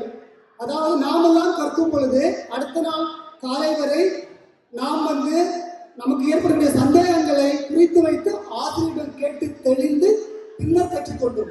இப்பொழுது மாணவர்கள் தங்களாகவே ஐஎக்ஸலில் கற்றுக்கொண்டு சுய கற்றல் மூலமாக தங்களுடைய நிலைகளை உயர்த்திக் கொள்கிறார்கள். 8வது படிக்கிற மாணவன் 9வது 10வது படித்து ஒரு ஸ்டெப் மேலே படிக்கிறான். ஆன்லைன் கல்வி இந்த உலகத்துல எந்த மூலையில இருந்தாலும் சரி, இந்த ஆன்லைன் கல்வியில MA BA MBA பட்டப்படிப்பு பட்ட மேற்படிப்பு படிக்கலாம். டிஜிட்டல் புக்ஸ், நீங்க புத்தகத்தை மூட்டையா வந்துக்கிட்டு இந்த ஸ்கூலுக்கு போகணும் தேவையில்லை, காலேஜுக்கு போகணும் தேவையில்லை, எல்லாமே உங்க செல்போன்ல எடுத்துக்கிட்டு உங்க பாக்கெட்ல வச்சுக்கிட்டு டிஜிட்டல் புத்தகம் எடுத்துக்கிட்டு போய் படிச்சுக்கலாம். அதாவது எல்கேஜி குழந்தை முதல் 80 தாத்தா வரை தங்களுடைய கல்வியின் மூலமாக தங்களுடைய அறிவை வளர்த்துக் கொள்வதற்கும் அதை பயன்படுத்துவதற்கும் செல்போன் ஒரு சிறந்த கருவியாக பயன்படுகிறது. அடுத்தபடியாக பாருங்களே, பொருளாதார புரட்சி. அதாவது உலகம் ஃபுல்லா உன்னால பண்ட மாற்று முறை பயன்படுத்துறாங்க. அதுக்கு அடுத்தபடியாக நாம பார்க்கும்போது பணத்தை பயன்படுத்துறாங்க. சரியா? இப்போ எல்லாமே டிஜிட்டல் டிரான்சாக்சன். டிஜிட்டல் டிரான்சாக்சன் நம்மளுடைய டிரான்சாக்சனையும் பண பரிவர்த்தனையும் ரொம்பவும் எளிமையாகி கொடுத்துருக்காங்க. ஒரு எக்ஸாம்பிள் பார்க்கும்போது நம்ம இந்தியாவில் ஒரு 5-6 வருஷத்துக்கு முன்னால டிஜிட்டல் டிரான்சாக்சன் அறிமுகப்படுத்தாங்க. அந்த டைம்ல சொன்னாங்க டிஜிட்டல் டிரான்சாக்சன் இந்தியாவில் சாத்தியமே இல்லை. ஏன் அப்படின்னா இந்தியாவில் கல்வி அறிவு கொஞ்சமா இருக்குது அப்படின்னு சொன்னாங்க. ஆனா இன்னைக்கு பாத்தீங்கன்னா இந்தியாவுல நடக்கக்கூடிய டிரான்சாக்சன்ல 50% மேலாக டிஜிட்டல் டிரான்சாக்சன் நடக்குது. டிஜிட்டல் இந்தியா என்பது அழகாக சாத்தியமா இருக்கிறது. எதனால? இந்த செல்போன்னால அது சாத்தியப்பட்டிருக்கு. ரைட்டுங்களா? அதாவது முன்னால் நமக்கு ஈட் அண்ட் ஆப்பிள் எடு கீப் டாக்டர் அவே. இன்னைக்கு பாருங்க ஜிபேயும் ஆப்பிள் பேயை நம்ம பாக்கெட்ல இருந்தா மட்டும்தான் நாம சக்தியா இந்த உலகத்துல சுத்த முடியுது. உங்க கையில ஜிபே இருந்துச்சுன்னா நம்ம தலைவர் ஒரு டயலாக் சொல்லுவார் பாருங்க, கண்ணா பணம் எப்போ வரும் எப்படி வரும்னு யாருக்கும் தெரியாது, வரக்கூடிய நேரத்துல கரெக்டா வரும், பாக்கெட்டுக்கு வரும், ஜிபேல வரும். இது சில பேருக்கு கொஞ்சம் கஷ்டம் தான். ஏன் தெரியுமா? இப்ப எல்லாம் தமிழ்நாட்டுல பிக் பாக்கெட் கேஸ் இருக்குல்ல, பிக் பாக்கெட் கேஸ் அது 0. அது சில பேருக்கு சுமையா தான் இருக்கும். அது என்ன பண்றதுன்னு எனக்கு தெரியல. யாதும் ஊரே யாவரும் கேளு, இந்த வார்த்தையை ரொம்ப பேர் கேள்விப்பட்டிருக்கீங்க. யாதும் ஊரே யாவரும் கேளு, இதை முதல்ல இந்த உலகத்துக்கு சொன்னது நம்முடைய தமிழர்கள். சரியா? இந்த யாதும் ஊரே யாவரும் கேளு அப்படிங்கிற 100% சாத்தியப்படுத்ததில்லை, 100க்கு 200% சாத்தியப்படுத்தியது இந்த செல்பேஸ் தான். நாம எல்லாருமே 10வது 12வது காலேஜ்ல படிச்சு முடிச்சுட்டு அப்படி இன்னைக்கு உலகம் ஃபுல்லா தெரிஞ்சிருக்கிறோம். ஸோ நம்ம மறுபடியும் சேர்க்கிறது, ரீயூனியன் பண்றது. அந்த ரீயூனியன்ல நம்ம பழைய நட்புகளை புதுப்பிச்சுக்கிறதுக்கு இந்த செல்போன் ரொம்ப உதவியா இருக்குது. இந்த பாதி பேர் பார்த்தா அப்படியே லைட்டா சிரிக்கிறாங்க. ரீயூனியன் போயிட்டு பழைய நட்புகளை எல்லாம் பார்த்துருக்காங்க. அது ஆண் நட்புகளா இல்ல பெண் நட்புகளா அப்படிங்கிறது இன்னைக்கு சாயங்காலம் வீட்டுக்கு போகும்போது அவங்க தெரிஞ்சுப்பாங்க. அது மட்டும் இல்லாம பாருங்க, அணுவை துளைத்து ஏன் கடலை புகுட்டி உருக தவித்த குரல். இந்த உலகத்தில் உள்ள அறக்கருத்துக்கள் அனைத்தையும் 1.25 அடியிலேயே அப்படி சின்ன குரலா கொடுத்து நமக்கு திருவள்ளுவர் நமக்கு குரலா கொடுத்துருக்காரு. இப்ப பாருங்க, ஒரு அரை அடி. இந்த அரை அடியில ஆயிரக்கணக்கான செயலிகளை நம்ம உள்ள வச்சு கொடுத்துருக்காங்க. 100க்கும் மேற்பட்ட பயன்பாடுகள், 20 கருவிகள் பயன்பாட்டில் இந்த கருவிகளை ஒரே டிவைஸுக்குள்ள அடக்கியிருக்காங்க. அதெல்லாம் பாருங்க, அறிவை வளர்க்க அகராதி, இருளையகற்ற சார்ஜர், இன்னிசை கேட்க ரேடியோ, கணித வல்லுநருக்கு கால்குலேட்டர், மென்புல வல்லுநருக்கு இது கணிப்பொறி, கண்ணியர் முகம் பார்க்க கண்ணாடி, காலம் அறிய காலை சேவல், தகவல் பேச தனி டெலிபோன், திசை அறிய திசை காட்டி நேர்வழி காட்ட நேவிகேஷன், படம் பிடிக்க கேமரா, பதிவு செய்ய கேண்டி கேம், முக்கிய செய்திக்கு முரசு, வங்கிக்கு வேலட், வரலாறு எழுத நோட்டு புத்தகம். இது வரலாறாக மாறப்போகிறது. அடுத்த 1000 ஆண்டுகளுக்கு இந்த செல்பேசி என்பது வரலாறாக மாறப்போகிறது. இந்த 20 கருவிகளையும் 20 மூட்டை கட்டி அப்படியே இந்த பக்கம் 3 பேர் தலைமையிலையும் அப்படியே ஏற்றி அப்படியே வச்சுக்கங்க. அது உண்மையாவே என்ன சுமாரி இந்த பக்கத்துல இருக்கு பாருங்க, கெத்தா அப்படி இருக்கு பாருங்க. அதுக்கு பேர் தான் சுகம். நடுவர் அவர்களே, சுகம் சுகம். கடைசியா ஒரு கதையை பாருங்க, ஒரு சின்ன குட்டி கதை. நம்ம பிரியாமா இருக்காங்கல்ல, இந்த பிரியாமாவும் அவங்க ஹஸ்பண்டும் ஊர்ல இருக்கும்போது அமெரிக்காவுக்கு வர்றதுக்கு முன்னால 2 பேரும் கடைக்கு பர்ச்சேஸ் போயிருக்காங்க. என்ன வாங்குறதுக்கு? பட்டு புடவை, நகை. போட்டதை பார்த்தாலே தெரியும். செலக்ட் பண்றதுக்காக போயிருந்தாங்க. செலக்ட் பண்ற போய்கிட்டு அவர் வாசல்ல அவரை உட்கார வச்சிருந்தாங்க. உட்கார வச்சு கடைக்குள்ள போயிட்டாங்க. எத்தனை மணிக்கு? காலைல 9 மணிக்கு உள்ள போனாங்க. பக்கத்துல வாட்ச்மேன் இருக்காரு. அவர் அப்படியே நைஸா பேச தொடங்கினாரு. நம்பரு எப்படி இருக்கீங்க? நல்லா இருக்கு பேசிக்கிட்டாங்க. ஒரு 9 மணி ஆச்சு, 10 மணி ஆச்சு, 11 மணி ஆச்சு, 12 மணி ஆயிடுச்சு. அந்த நண்பருக்கு வீட்டுக்கு போகணும். அதாவது டேன் மாத்திக்கணும். அந்த டேன் மாத்துறதுக்காக ஆள் வரல. ஸோ அப்போ என்ன பண்றாங்க, அந்த வாட்ச்மேன் என்ன பண்ணிட்டாரு, நண்பரை நீங்க ரொம்ப நேரம் என்கிட்ட பேசுறீங்க, நண்பர் ஆகிட்டீங்க, எனக்கு சின்ன உதவி பண்ணுங்க கேட்டாங்க. என்ன உதவி கேட்குறாங்க?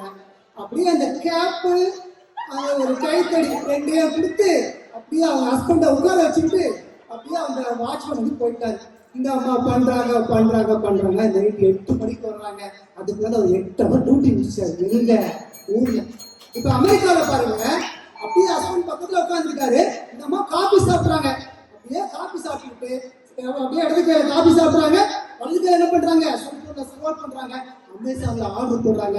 அதை அப்படியே டோர்ல தட்டிக்கிட்டே இருக்கு. டாங் டாங் டாங் தட்டிக்கிட்டே இருக்கு. இது சுமையா சுகமா நடுவர்களே, நீங்க ஏன் முடிவு பண்ணிட்டீங்க? நாங்க இதுவே சொல்றதுக்கு எதுவுமே இல்லை.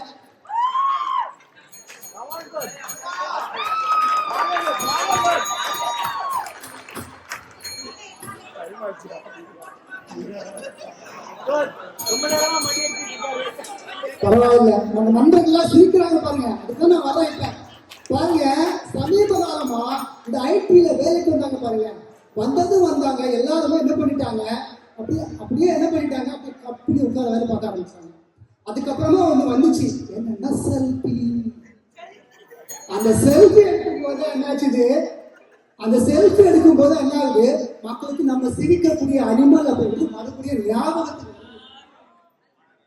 சோ என்ன பண்றாங்க, இப்ப என்ன பண்றாங்க, மக்கள் எப்பப்பெல்லாம் சிரிக்கணுமோ அப்பப்பெல்லாம் செல்ஃபி எடுக்கிறாங்க. சரியா? சோ இப்ப நம்ம என்ன பண்ணலாம், எல்லாருமே அப்படி பாருங்க, எல்லாருமே பாருங்க, செல்ஃபி எடுக்கலாமா? Smile please.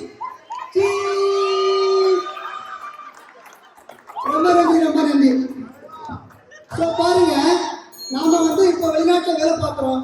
வேலை பார்க்கும்போது முன்னால என்ன பண்ணுவாங்க அப்படின்னா, செல்போன்ல வீடியோ கால் வரல. அந்த நேரத்துல என்ன பண்ணாங்கன்னா, சோ ஒரு தலைவரின் தலைவியை கணவன் மனைவி பிரித்திருக்காங்க. அவங்க என்ன பண்றாங்க, கணவனை பார்க்காம அந்த மனைவி ஒரு பாட்டு பாடுறாங்க பாருங்க. ஒரு சனம் தூங்கிடுச்சு, ஊத காற்றும் அடிச்சிடுச்சு, பவிமரம் துகலியே அப்படின்னு என்ன பண்றாங்க, வருத்தத்துல பாடுறாங்க. ஆனா இன்னைக்கு எப்படி பாட்டு பாடுறாங்க பாருங்க. அப்படியே செல்போன்ல கணவன் வீடியோ கால் போடுறாரு. இந்த வீடியோ கால்ல மனைவியோட முகத்தை பார்க்கறாரு. பார்த்தது அவங்க மனசும் மத்தாப்பாகுது, முகமும் மத்தாப்பாகுது. எப்படி பாடுறாங்க பார்க்கலாமா? கொஞ்சி பேசிடடி, கொஞ்சமாக பார்த்தால் மலை சாரல் வீசிடடி. அப்படி கொஞ்சம் பேசுறாங்க. மனசு ஃபுல்லா சுகமா இருக்கிறவர்களே. சித்திரை என்பது திருவிழாக்கள் மற்றும் தேரோட்டங்களின் காலம். வாழ்க்கை என்பது சுகமாக வீசக்கூடிய காலம். சுறுசுறுப்பாக வாழ துடிப்பவருக்கு செல்போன் என்பது சுகமே, அதாவது சோம்பேறியாக முடங்கி கிடப்பவர்களுக்கு இது சுமையே. ஆகவே நண்பர்களே, எங்கள் அணிக்கே உங்களுடைய தீர்ப்பை வழங்க வேண்டும் என்று கேட்டுக்கொண்டு அவையார் அனைவருக்கும் நன்றி கூறுகிறேன். நன்றி, வணக்கம்.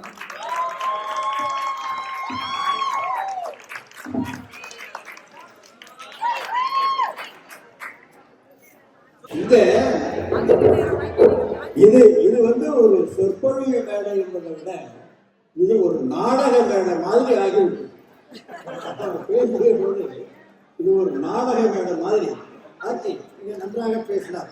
அதாவது ஆன்லைன்ல கல்வி கற்றுக்கொள்வதிலிருந்து பேங்க்ல எப்படி இந்தியாவில் எப்படி வளர்ந்திருக்கிறது, உலகத்தில் அது உண்மைதான்.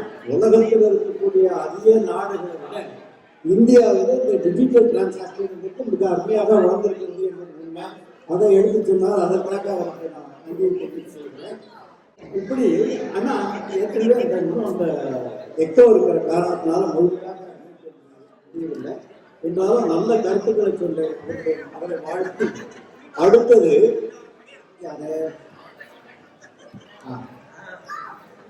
ஹேமா அவர்கள் பேசுவார்.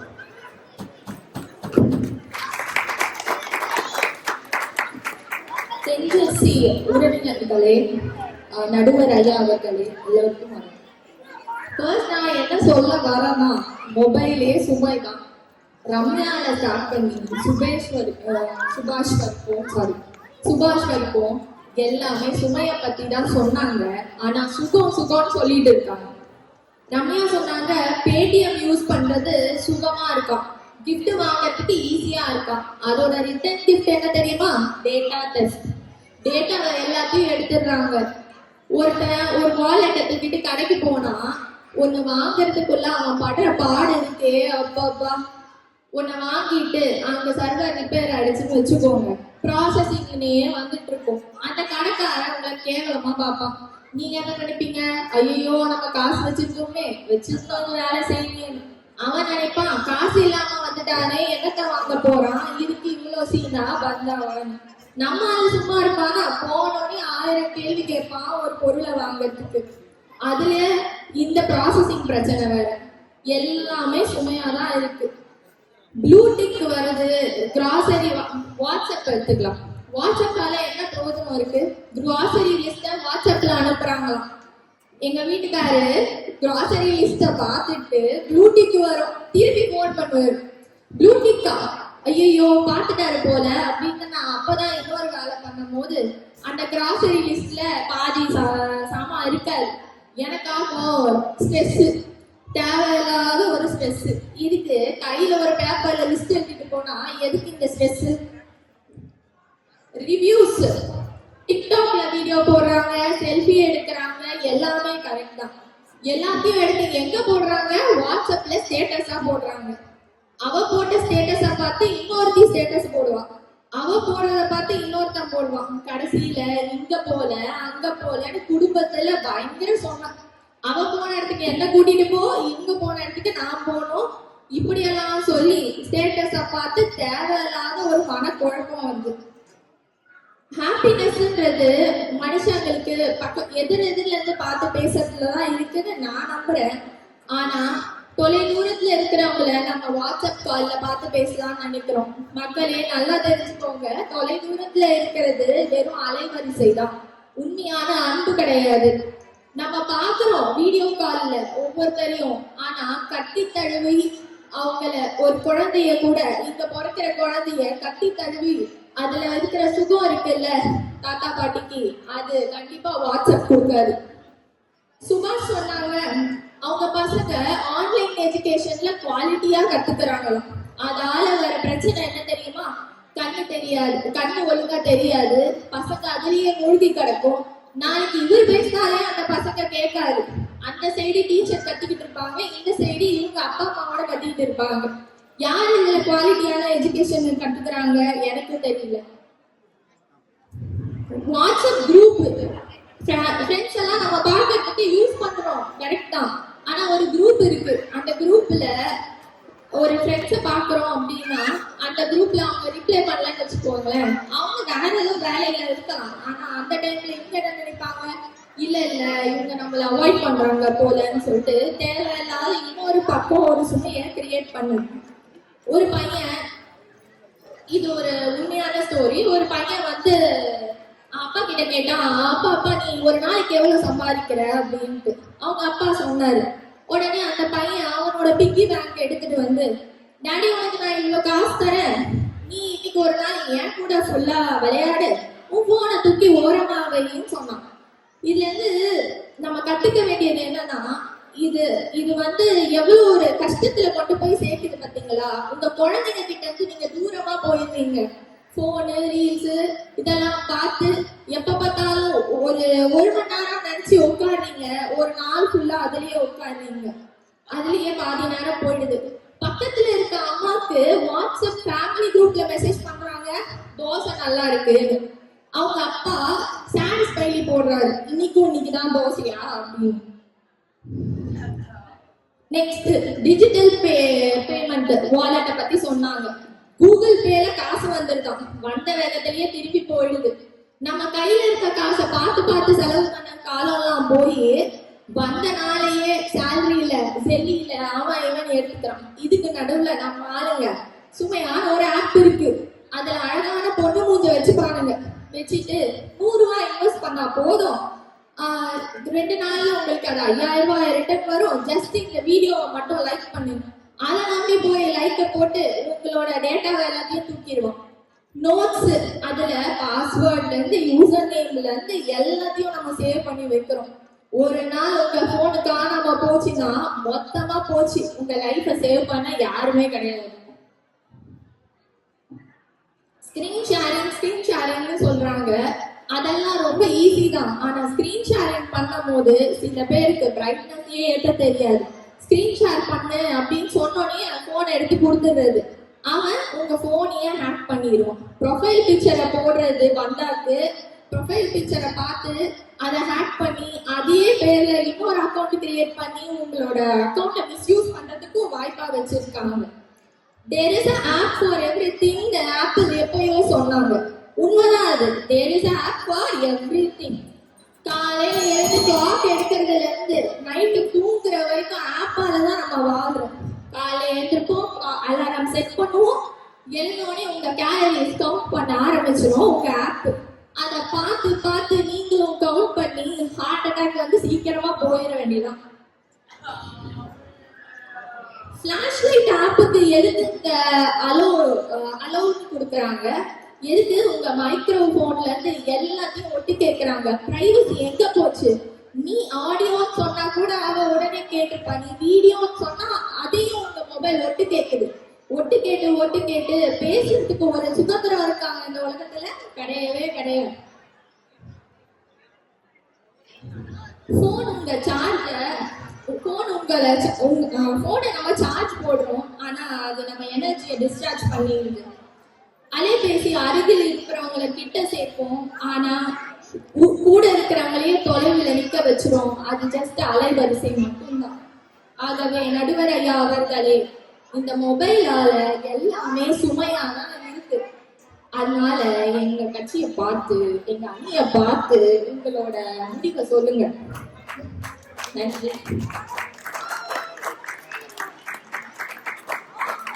இந்த கைபேசியினால குடும்பத்துக்குள்ள நெருக்கம் அதிகமாகிறதை விட குறைந்து போகிறது எப்படி என்பதை ஒரு குழந்தையினுடைய கேள்வி மூலமாக இந்த எடுத்துக்காட்டு விளக்கினார். பாருங்க, உண்மைதான். குடும்பத்துக்குள்ள பெற்றோர்களுடைய முகத்தை குழந்தை பார்ப்பதும் குழந்தைய முகத்தை பெற்றோர் பார்ப்பதும் குறைந்து விட்டது. பக்கத்தில் படுக்கையில படுத்துக் கொண்டிருக்கக்கூடிய சகோதரிகள் ஒருவரோடு ஒருவர் செல்போனில் தான் பேசிக் கொள்கிறார்களே தவிர அவர்கள் நேரடியாக பார்த்து பேசிக் கொள்வதில்லை. இதெல்லாம் கண்டிருக்கக்கூடியதுதான். எனவே இதெல்லாம் இங்கே எடுத்து சொல்லி மிக அழகாக வாதிட்டிருக்கிறார்கள். அடுத்து இங்கே வருபவர் ஸ்ரீ பாலா சுப்பையா.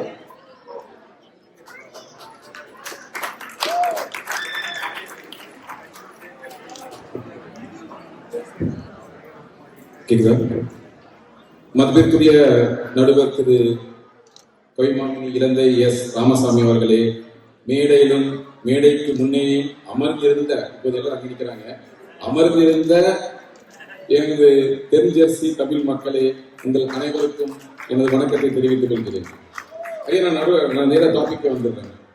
இப்ப அண்மையில இந்த கைபேசியோட பயன்பாடு குறித்து ஒரு கணிப்பு எடுத்திருந்தாங்க. அதுல 10 வயசுக்கு மேல இருக்கிறவங்கல 93% அலைபேசி யூஸ் பண்றதா அந்த கருத்து கணிப்பை சொல்லியிருக்காங்க. ஒரு கருவி ஒரு சுமைன்னு கருதுறாங்கன்னா இந்த மக்கள் இவ்வளவு பெரிய பேராதரவை கொடுக்க முடியுமா? அது நீங்களே யோசிச்சு சொல்லுங்க. ஐயா, இங்கெல்லாம் விட்டுருங்க, நாங்கெல்லாம் ஏதோ இப்பதான் கத்துக்கிட்டு இருக்கோம். உங்க பொண்ணை பத்தி தெரியல, அவங்க எவ்வளவு படிச்சவங்க. அவங்க இன்னைக்கு பேசுறது என்ன சொன்னாங்க? உங்க டாக்குமெண்ட்ஸ் எல்லாம் சேஃபா இருக்கணும்னா உங்க அலைபேசியில சேமிச்சு வச்சுக்கோங்க சொன்னாங்களா இல்லையா? நீங்க உங்க பொண்ணை நீங்க ஆதரிக்கிறீங்கன்னா நீங்க இந்த கருத்தை ஒத்துக்கிட்டே ஆகணும். ஆக்சுவலா ஓகே, அது மட்டும் இல்லையா, இப்ப நம்ம ரம்யாவும் சொன்னாங்க, இந்த மாதிரி முன்ன பெண்கள் கல்யாணம் பண்ணி கொடுக்கும் போது தூரத்துல இருந்தா மக்களுக்கு பயப்படுவாங்க பெற்றோர். இப்ப அப்படி இல்லை. இப்போ இந்த 5G வைஃபை இந்த மாதிரி லேட்டஸ்ட் டெக்னாலஜி வந்ததுக்கு அப்புறம் யாரும் தன்னுடைய பெண் குழந்தைகளை கல்யாணம் கொடுத்து மலேசியா, சிங்கப்பூர் இந்த மாதிரி வெளிநாடு அனுப்புறதுக்கு பயப்படுறதே இல்லை. ஏன்னா அந்த பெண்களுக்கு அந்த அலைபேசி ஒரு 6வது விரல் போல இருந்து அவர்களுடன் தினசரி பேசி பழகுவதற்கு அந்த செல்போன் யூஸ் ஆகும் என்ற ஒரே நம்பிக்கையில தான் பெற்றோர்கள் தங்கள் குழந்தைகளை இப்பொழுது எந்த வேறு நாட்டுக்கும் அனுப்புகின்றனர். இப்போ பிரியா உட்காந்துருக்காங்க. போன வருஷம் பிரியாவோட அப்பா அங்க வந்திருந்தாங்க. அவர் நல்ல மனுஷன் தான். அவரை நான் பேசிட்டு இருக்கும் போது அவர் தம்பி, என் பொண்ணு பேர குழந்தைகள் அமெரிக்கால இருந்தாலும் நான் அடிக்கடி அவங்கள்ட்ட போன்ல பேசுறதுனால எனக்கு நிம்மதியா இருக்குதுன்னாங்க. ஆனா இவங்கள பாருங்க, அதெல்லாம் மறந்துட்டு அவங்க அப்பா பேச்சு கேட்காம இங்க சாப்பிட்டு உட்காந்துட்டு இருக்கிறாங்க. இது மட்டும் இல்ல, இப்ப சொன்னாங்க ரொம்ப என்ஜாய் பண்றாங்களாம். இப்ப பேசுறத நீங்க என்ஜாய் பண்றீங்க, இறங்களோட என்ன பண்ணுவீங்க? இந்த வீடியோவை வாங்கி உங்க அப்பா அம்மாவுக்கு அனுப்புவீங்க. எப்படி அனுப்ப முடியும்? வீடியோ இருந்து ரெக்கார்ட் பண்ணாதான் நீங்க ரொம்ப என்ஜாய் பண்ணதை கூட உங்க அப்பா அம்மாவுக்கு அனுப்ப முடியும். அந்த அளவுக்கு உங்க வாழ்க்கையில ஒன்று பேர் தொலைபேசி சொன்னா அதான் ஒன்னே ஒண்ணு உங்களுக்கு, என்னன்றி கொன்றாருக்கும் உய்வின்றான் ஊய்வில்லை செல் நன்றி கொன்ற மகற்கு. நீங்க எப்ப இந்த செல்போன நன்றிய மறந்தீங்களோ உங்களுக்கு இனிமே மன்னிப்பே கிடையாது ஐயா. இது ஒண்ணு. இது ஒண்ணு.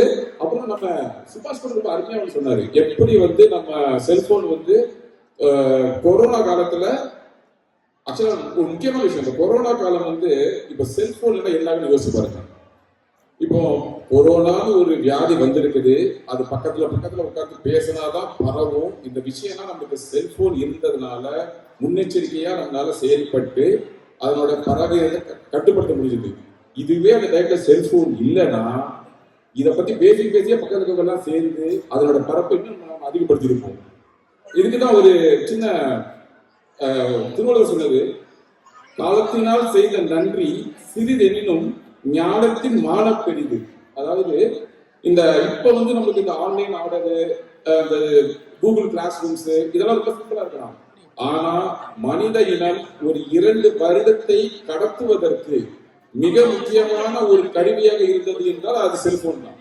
செல்போன் இல்லைன்னா நம்ம ஸ்டூடெண்ட்ஸோட 2 வருஷ படிப்பு, நம்மளோட ஒர்க்கு எல்லாமே பாதிச்சிருக்கும். ஸோ மனிதர்கள் 2 வருடங்கள் முன்னோக்கி செல்வதற்கு காரணமாக இருந்த ஒரு கருவியாக செல்போனை பயன்படுகிறது.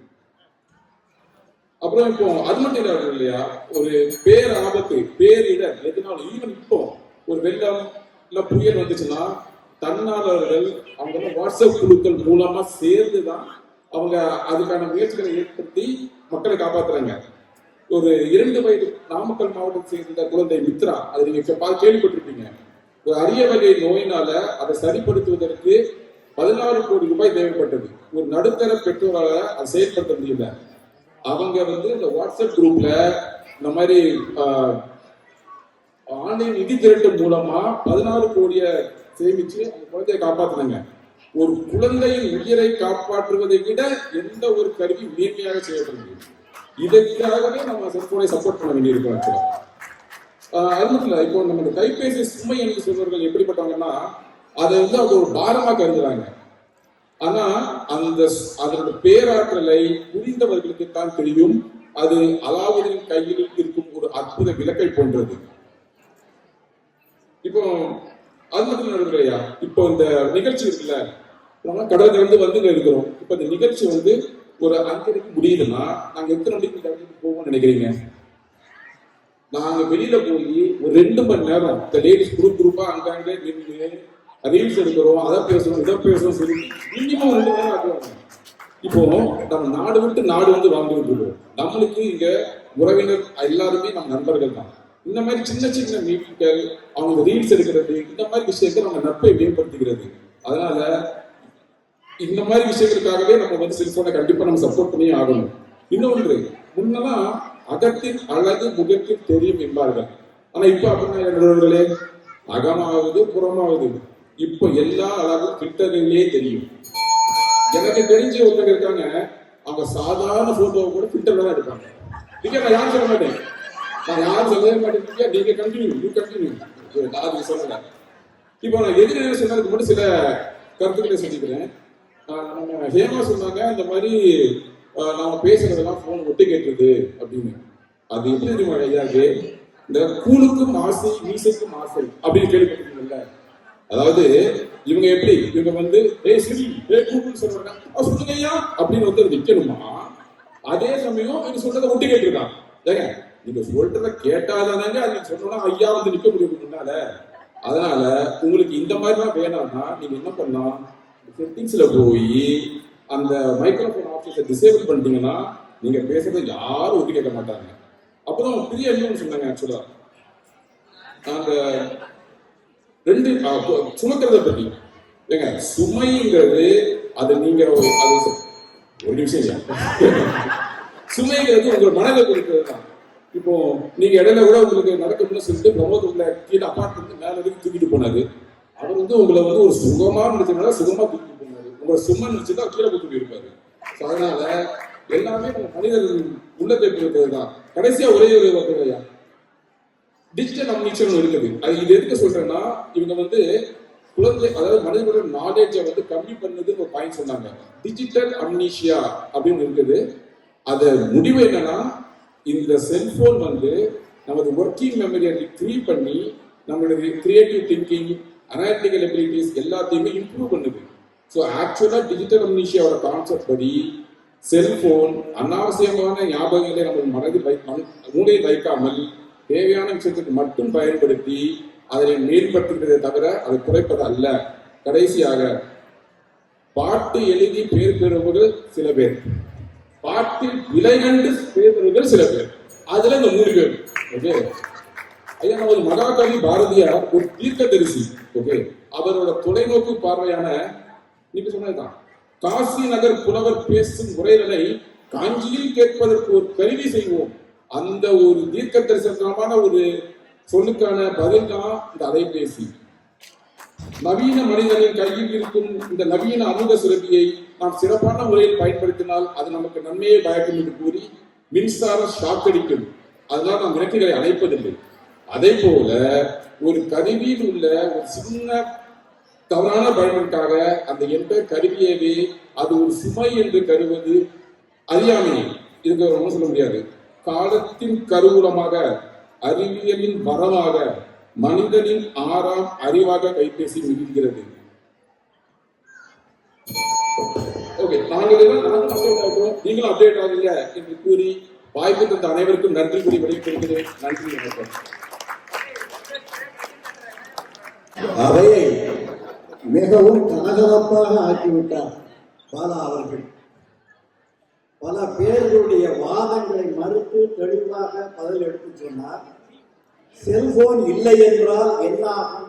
மருத்துவத்தில், அவசரத்தில், தொலைத்தொடர்பில் செல்போனுக்கு ஈடே கிடையாது என்று அவர் சொல்லியிருக்கிறார். நிகழ்ச்சியை விட நிகழ்ச்சியை பற்றிய அலசலுக்கு கைபேசி மிக அழகாக பயன்படுகிறது என்று அவர் எடுத்து சொன்னார். டிஜிட்டல் அம்னீசியா அதை பற்றி ஒரு புதுமையான கருத்தையும் அவர் எடுத்து வைத்திருக்கிறார். அடுத்து அருண் ராஜேந்திரன் அவர்கள்.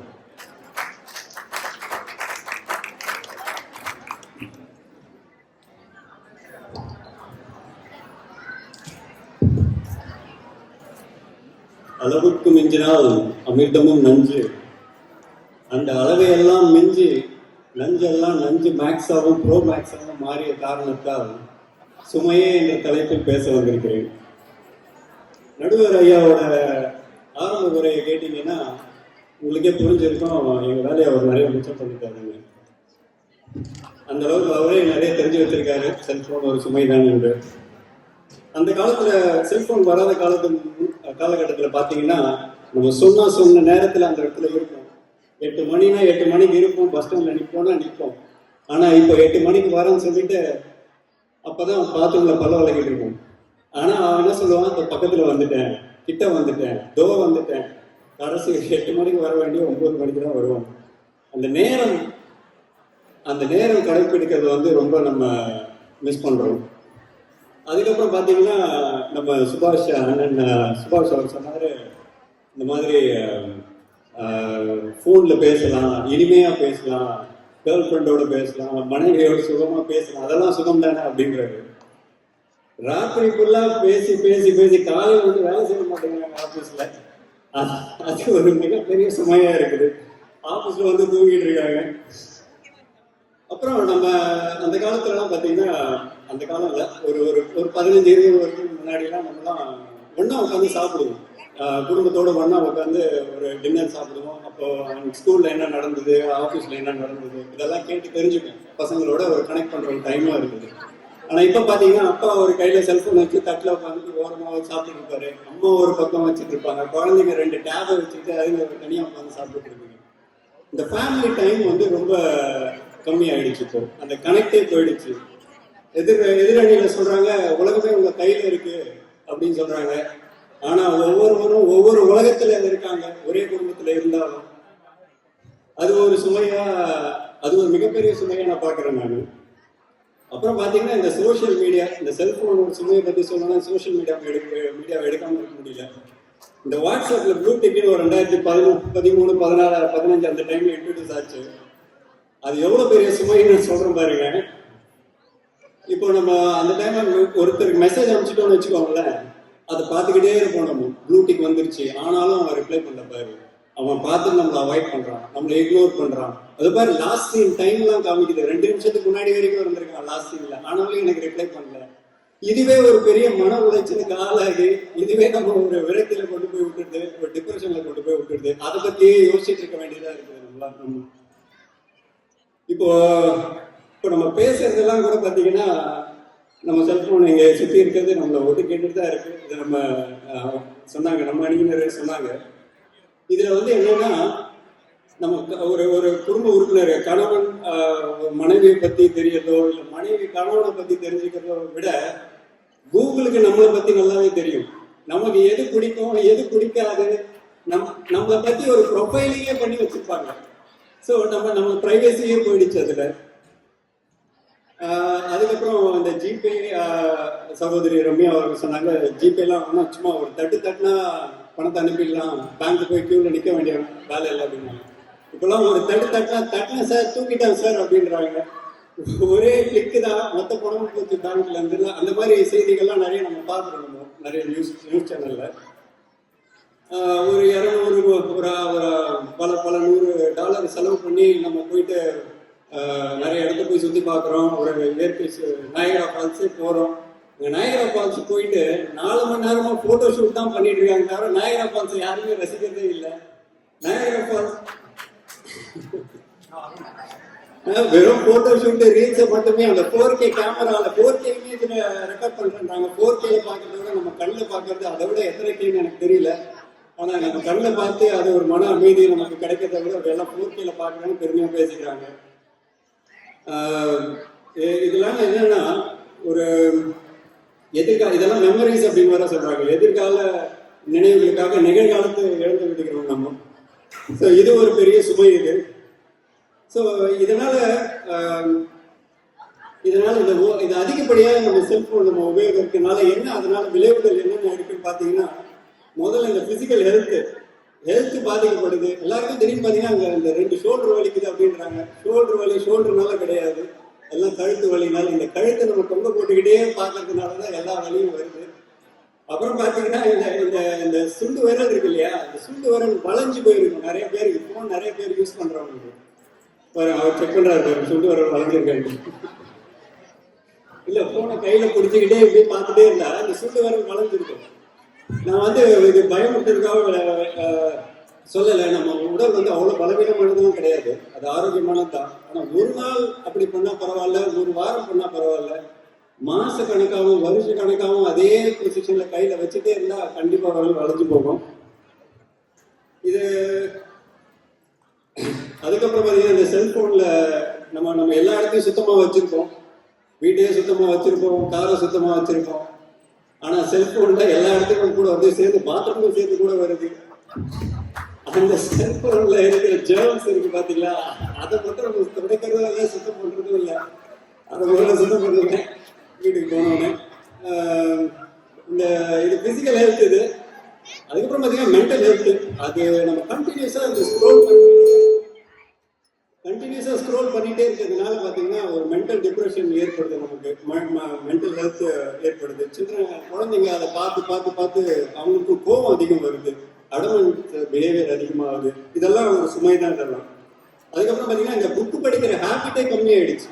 இந்த குழந்தைங்க புக்கு படிக்கிறதே இல்லை, எல்லாம் வீடியோ ஈஸியாக பார்த்துடுறாங்க. அடுத்து வீடியோ வந்துக்கிட்டே இருக்கு, பார்த்துக்கிட்டே இருக்காங்க. தவிர இந்த புக்கு படிக்கிற பழக்கம், புத்தகம் வாசிக்கிற பழக்கம் வந்து கம்மியாயிடுச்சு இப்போ.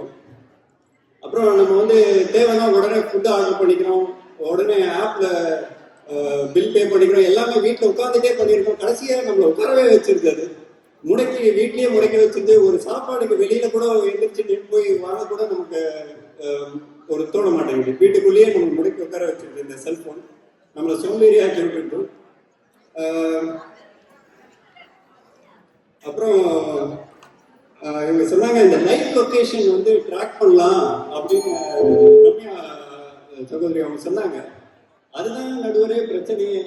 இந்த ஒரு ஒய்ஃப் வந்து அவங்க ஹஸ்பண்டோட லைவ் லொகேஷனை வாங்கி வச்சுட்டு, நீ என்னப்பா ஸ்பிரிங்டேல் ரோட்ல இருந்து ஏன் மால்டன் வழியா கார் இருக்குது அந்த மாதிரிலாம் கேட்கறாங்க. அவன் பெட்ரோல் போட போயிருப்பான். அது கூட இல்லாம அவங்க கேட்கறாங்க, கிராசரிஸ் வந்து நான் வந்து மெசேஜ் அனுப்பிச்சேன், கிராசரிஸ் அனுப்புனேன் நீ பார்க்கலையா அப்படின்றாங்க.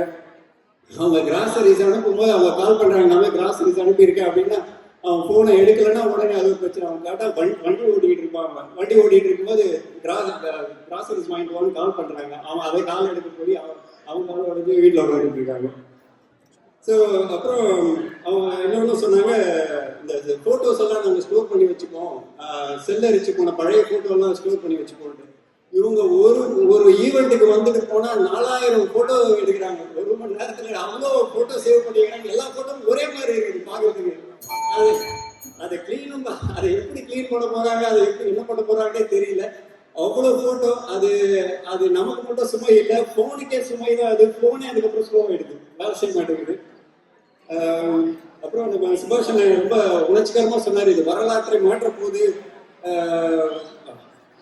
வரலாறு மாற்றப்போகுது அப்படின்னு எனக்கே கொஞ்சம் உணர்ச்சி இதாச்சு. ஆனா அதுக்கு நம்ம ஆரோக்கியமா இருக்கணும், அந்த வரலாறு நம்ம அனுபவிக்கிறதுக்கு. அதெல்லாம் அந்த ஆரோக்கியம் முக்கியம். அதுக்கப்புறம் எல்லா டாக்குமெண்ட்டையும் நம்ம எல்லாமே சேவ் பண்ணி வச்சுக்கலாம்னு நம்ம சுபாஷ் சார் சொன்னாரு, சாரி நம்ம பாலா சார் சொன்னாரு. எல்லாம் எந்த தேவையான டேட்டா மட்டும் நம்ம மைண்டில் ஞாபகம் வச்சுட்டு மீதிலாம் நம்ம டேட்டாவை சேவ் பண்ணி வச்சுக்கலாம் ஃபோனில் அப்படின்னு சொன்னார். கடைசியாக அவங்க ஒய்ஃபு நம்பர் ஞாபகம் இருக்கான்னு தெரியல அவருக்கு. ஞாபகம் இருக்குங்களா? ஓகே, அது மட்டும்தான் ஞாபகம் வச்சிருக்காரு. அப்புறம் இன்னொரு நம்பர் வச்சிருப்பாரு, அது எனக்கு தெரியல, அது அவர்கிட்ட கேட்டுக்கலாம். அவங்க குழந்தைங்க நம்பரும் இருக்கு. ஸோ எல்லாம் இது சின்ன குழந்தைங்கள்லேருந்து பெரியவர் வரைக்கும் செல்ஃபோன் சுமை தான்.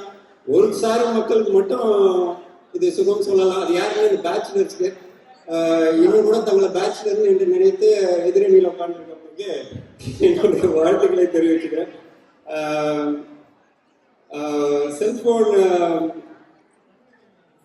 செல்போன் உபயோகத்தை முடிந்தவரை குறைத்து தலை நிமிர்ந்து வாழும். நன்றி, வணக்கம்.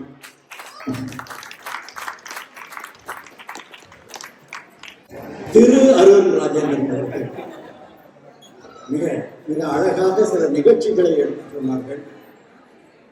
இந்த கூகுள் நாணம் என்ற ப்ரொஃபைல் எப்படி திருடப்படுகிறது என்பதை எடுத்து சொல்லி, பருவத்திற்கு ஏற்ப எப்படி இது சுமையாகவோ சுவையாகவோ மாறுகிறது என்பதை பற்றியும் இங்கே எடுத்து சொல்லி விளக்கம் கொடுத்தார்.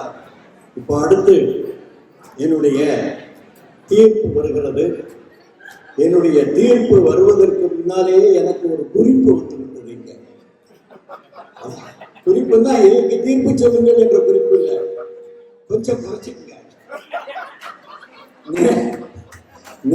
நேரம் அதிகமாக இருந்த காரணத்தினால கொஞ்சம் குறைத்துக் கொள்ளுங்கள் என்று நானும் குறைத்துக் கொள்கிறேன். அதனால ஒன்றும் இவர்கள் பேசியது எல்லாமே நான் குறிப்பு எடுத்து வைத்திருக்கிறேன். யார் யாரும் என்னென்ன பேசினார்கள், சுகத்தை பற்றி என்ன பேசினார்கள், சுமையை பற்றி என்ன பேசினார்கள் என்ற குறிப்பெல்லாம் என்னிடம் இருக்கிறது. அதையெல்லாம் தொகுத்து பார்த்தாலே என்னுடைய தீர்ப்பை சொல்லிவிட முடியும்.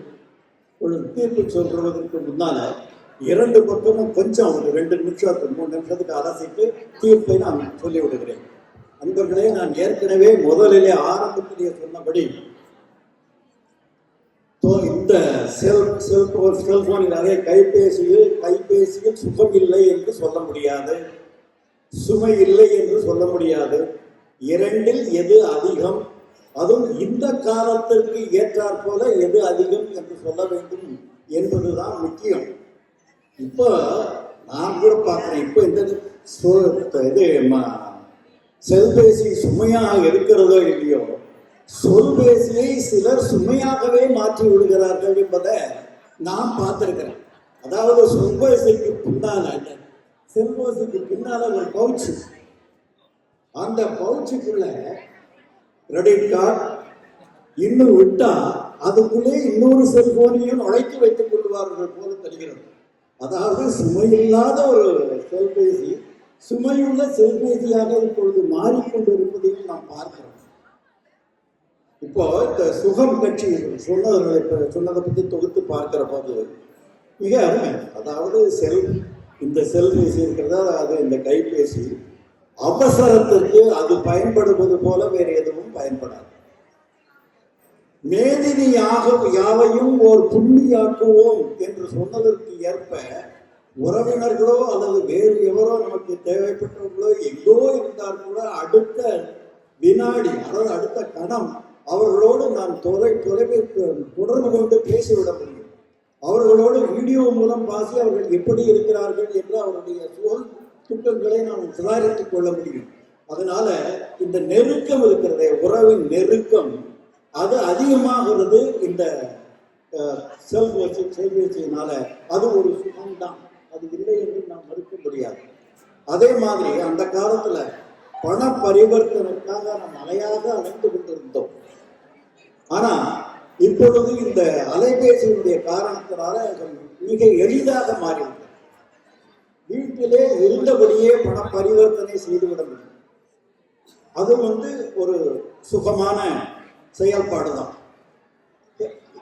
யாருக்காவது உடல்நிலை சரியில்லை என்று சொன்னால் உடனே மருத்துவருக்கு தெரிவிக்கவோ அல்லது அவரை எடுத்துக்கொண்டு போய் மருத்துவமனையில் சேர்ப்பதற்கோ இதற்கெல்லாம் அதிகம் உதவி செய்வது செல்பேசி, கைபேசி.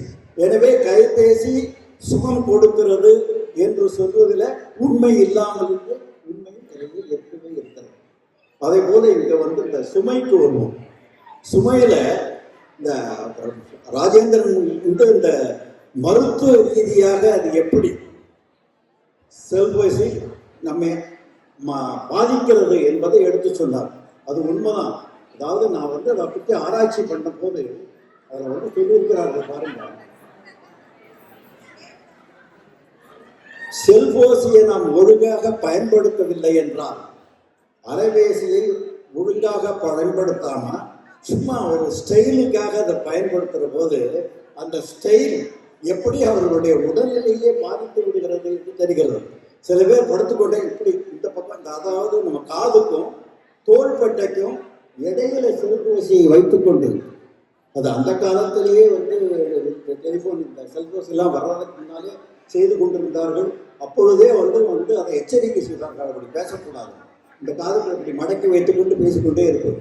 அதனால காதும் கெட்டு போய் கொடுக்கிறது, தோள்பட்டையும் கெட்டு போய் விடுகிறது. இப்படி எத்தனை விதமான பாதிப்புகள் இந்த கைபேசியினால வரும் என்று ஒரு டாக்டர் பட்டியல் போட்டு கொடுத்திருக்கிறார். ஜேம்ஸ், நம்ம ஒரு தரம் பேசி முடிச்சதுக்கு அப்புறம் செல்போனில் one study found 1 in 6 phones has E. coli virus, E. coli bacteria 6 ஒரு செல்போனில் வருகிறது என்று சொல்கிறார்கள். அதற்கப்புறம் டெக்ஸ்ட் நெக் சிண்ட்ரோம், டெக்ஸ்ட் பிடிக்கிறதுக்கு குனிந்து கொண்டு நாம் டெக்ஸ்ட் பண்ணுறோம் இல்லையா, அதனால கழுத்து வலி வருகிறது. இதெல்லாம் வேற ஏதோ காரணத்தினால வருகிறது என்று நினைத்துக் கொண்டிருக்கிறார்கள். அது இந்த கைபேசியினால வருகிறது என்று அவர்களுக்கு தெரியவில்லை. பிறகு மருத்துவத்திற்கு போய் அவர்கள் அறிந்து கொண்டிருக்கிறதான் அதிலிருந்து அவர்கள் விடுபட வேண்டியிருக்கிறது. டாக் அண்ட் டிரைவ், நான் வேகமாக சொல்லிட்டு போகிறேன், ஏன்னா எல்லாருக்குமே தெரியும். அது talk and drive, test and drive, surfing at night, அது இந்த மாதம் surfing at night, walking and talk, இதை ஒரு ஸ்டைலாக செய்வார்கள். நடந்து கொண்டு திடீர்னு தடித்து விழுந்தா என்ன ஆகிறது, வாக்கிங் அண்ட் டாக்கிங். அதுக்கப்புறம் இந்த தம் ஆர்த்ரைட்டிஸ், பெருவரலுக்கு அதை பயன்படுத்தி அதாவது டெஸ்ட் பண்ணுறதுக்கு பயன்படுத்தி இந்த இடம் வீட்டுக்கு போகும், அவங்களுக்கு இந்த வெளிப்படுது. ஸோ தம் ஆர்த்ரைட்டிஸ், பெண்டிங் எல்போ, அதனால எல்போ பெயின். அதுக்கப்புறம் என்ன ஆகுதுன்னா, இதனால ஏற்கனவே இந்த பேஸ் மேக்கர்ஸ் எல்லாம் வைத்திருக்கிறார்கள், இவர்களுக்கு இதனால இன்டர்ஃபரன்ஸ் அதனால அழைக்கப்படுகிறார். இதெல்லாம் சுமைதான், இதெல்லாம் தொலைபேசியினால வருகிற சுமைதான். ஸோ இந்த சுமையும் இந்த சுகத்தையும் நாம் ஒப்பிட்டு பார்க்கிறது. அது இன்னும் கூட பார்த்தீங்கன்னா, இந்த இயற்கை ரசாயனம் இருக்கு பார்த்தீங்களா, இது இந்த தொலைபேசியினால தொலைந்து விட்டது என்று நீங்க சொன்னா, நான் சொன்னா நீங்க ஒத்துக்கொள்ளுக்கலான்னு தெரியல, ஆனால் தொலைந்து விட்டது என்று. ரயில்ல போகும்போது கூட செல்பேசி இப்படியே பார்த்துட்டோம்னா, வெளியில அந்த ஜன்னலுக்கு வெளியில என்ன அழகு கொட்டி கிடக்கிறது என்று யாரும் பார்க்கணும்.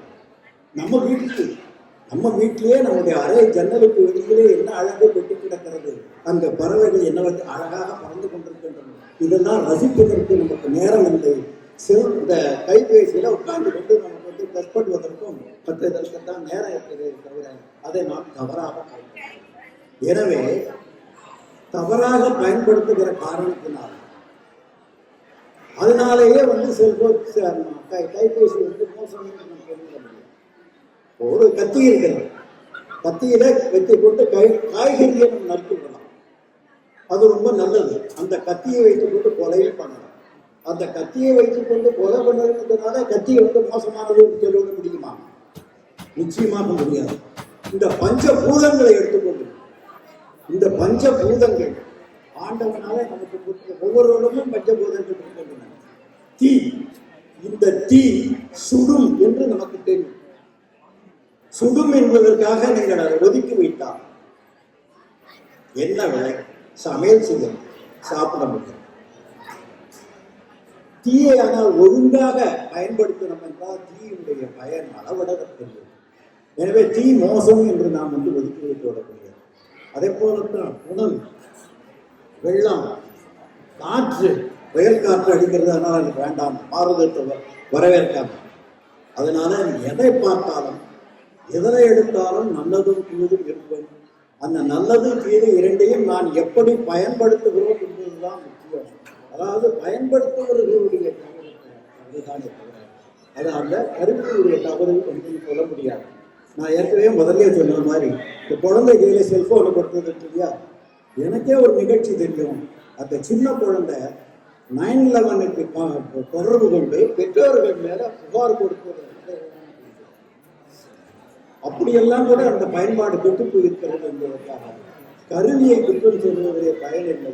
கையாளுபவர்களைத்தான் அதை குற்றம் சொல்ல முடியும் தவிர சரியான முறையிலே கையாண்டால் தொலைபேசி, செல்போன், அதாவது கைபேசி சுகமே சுகமே சுகமே சொல்லி என்னுடைய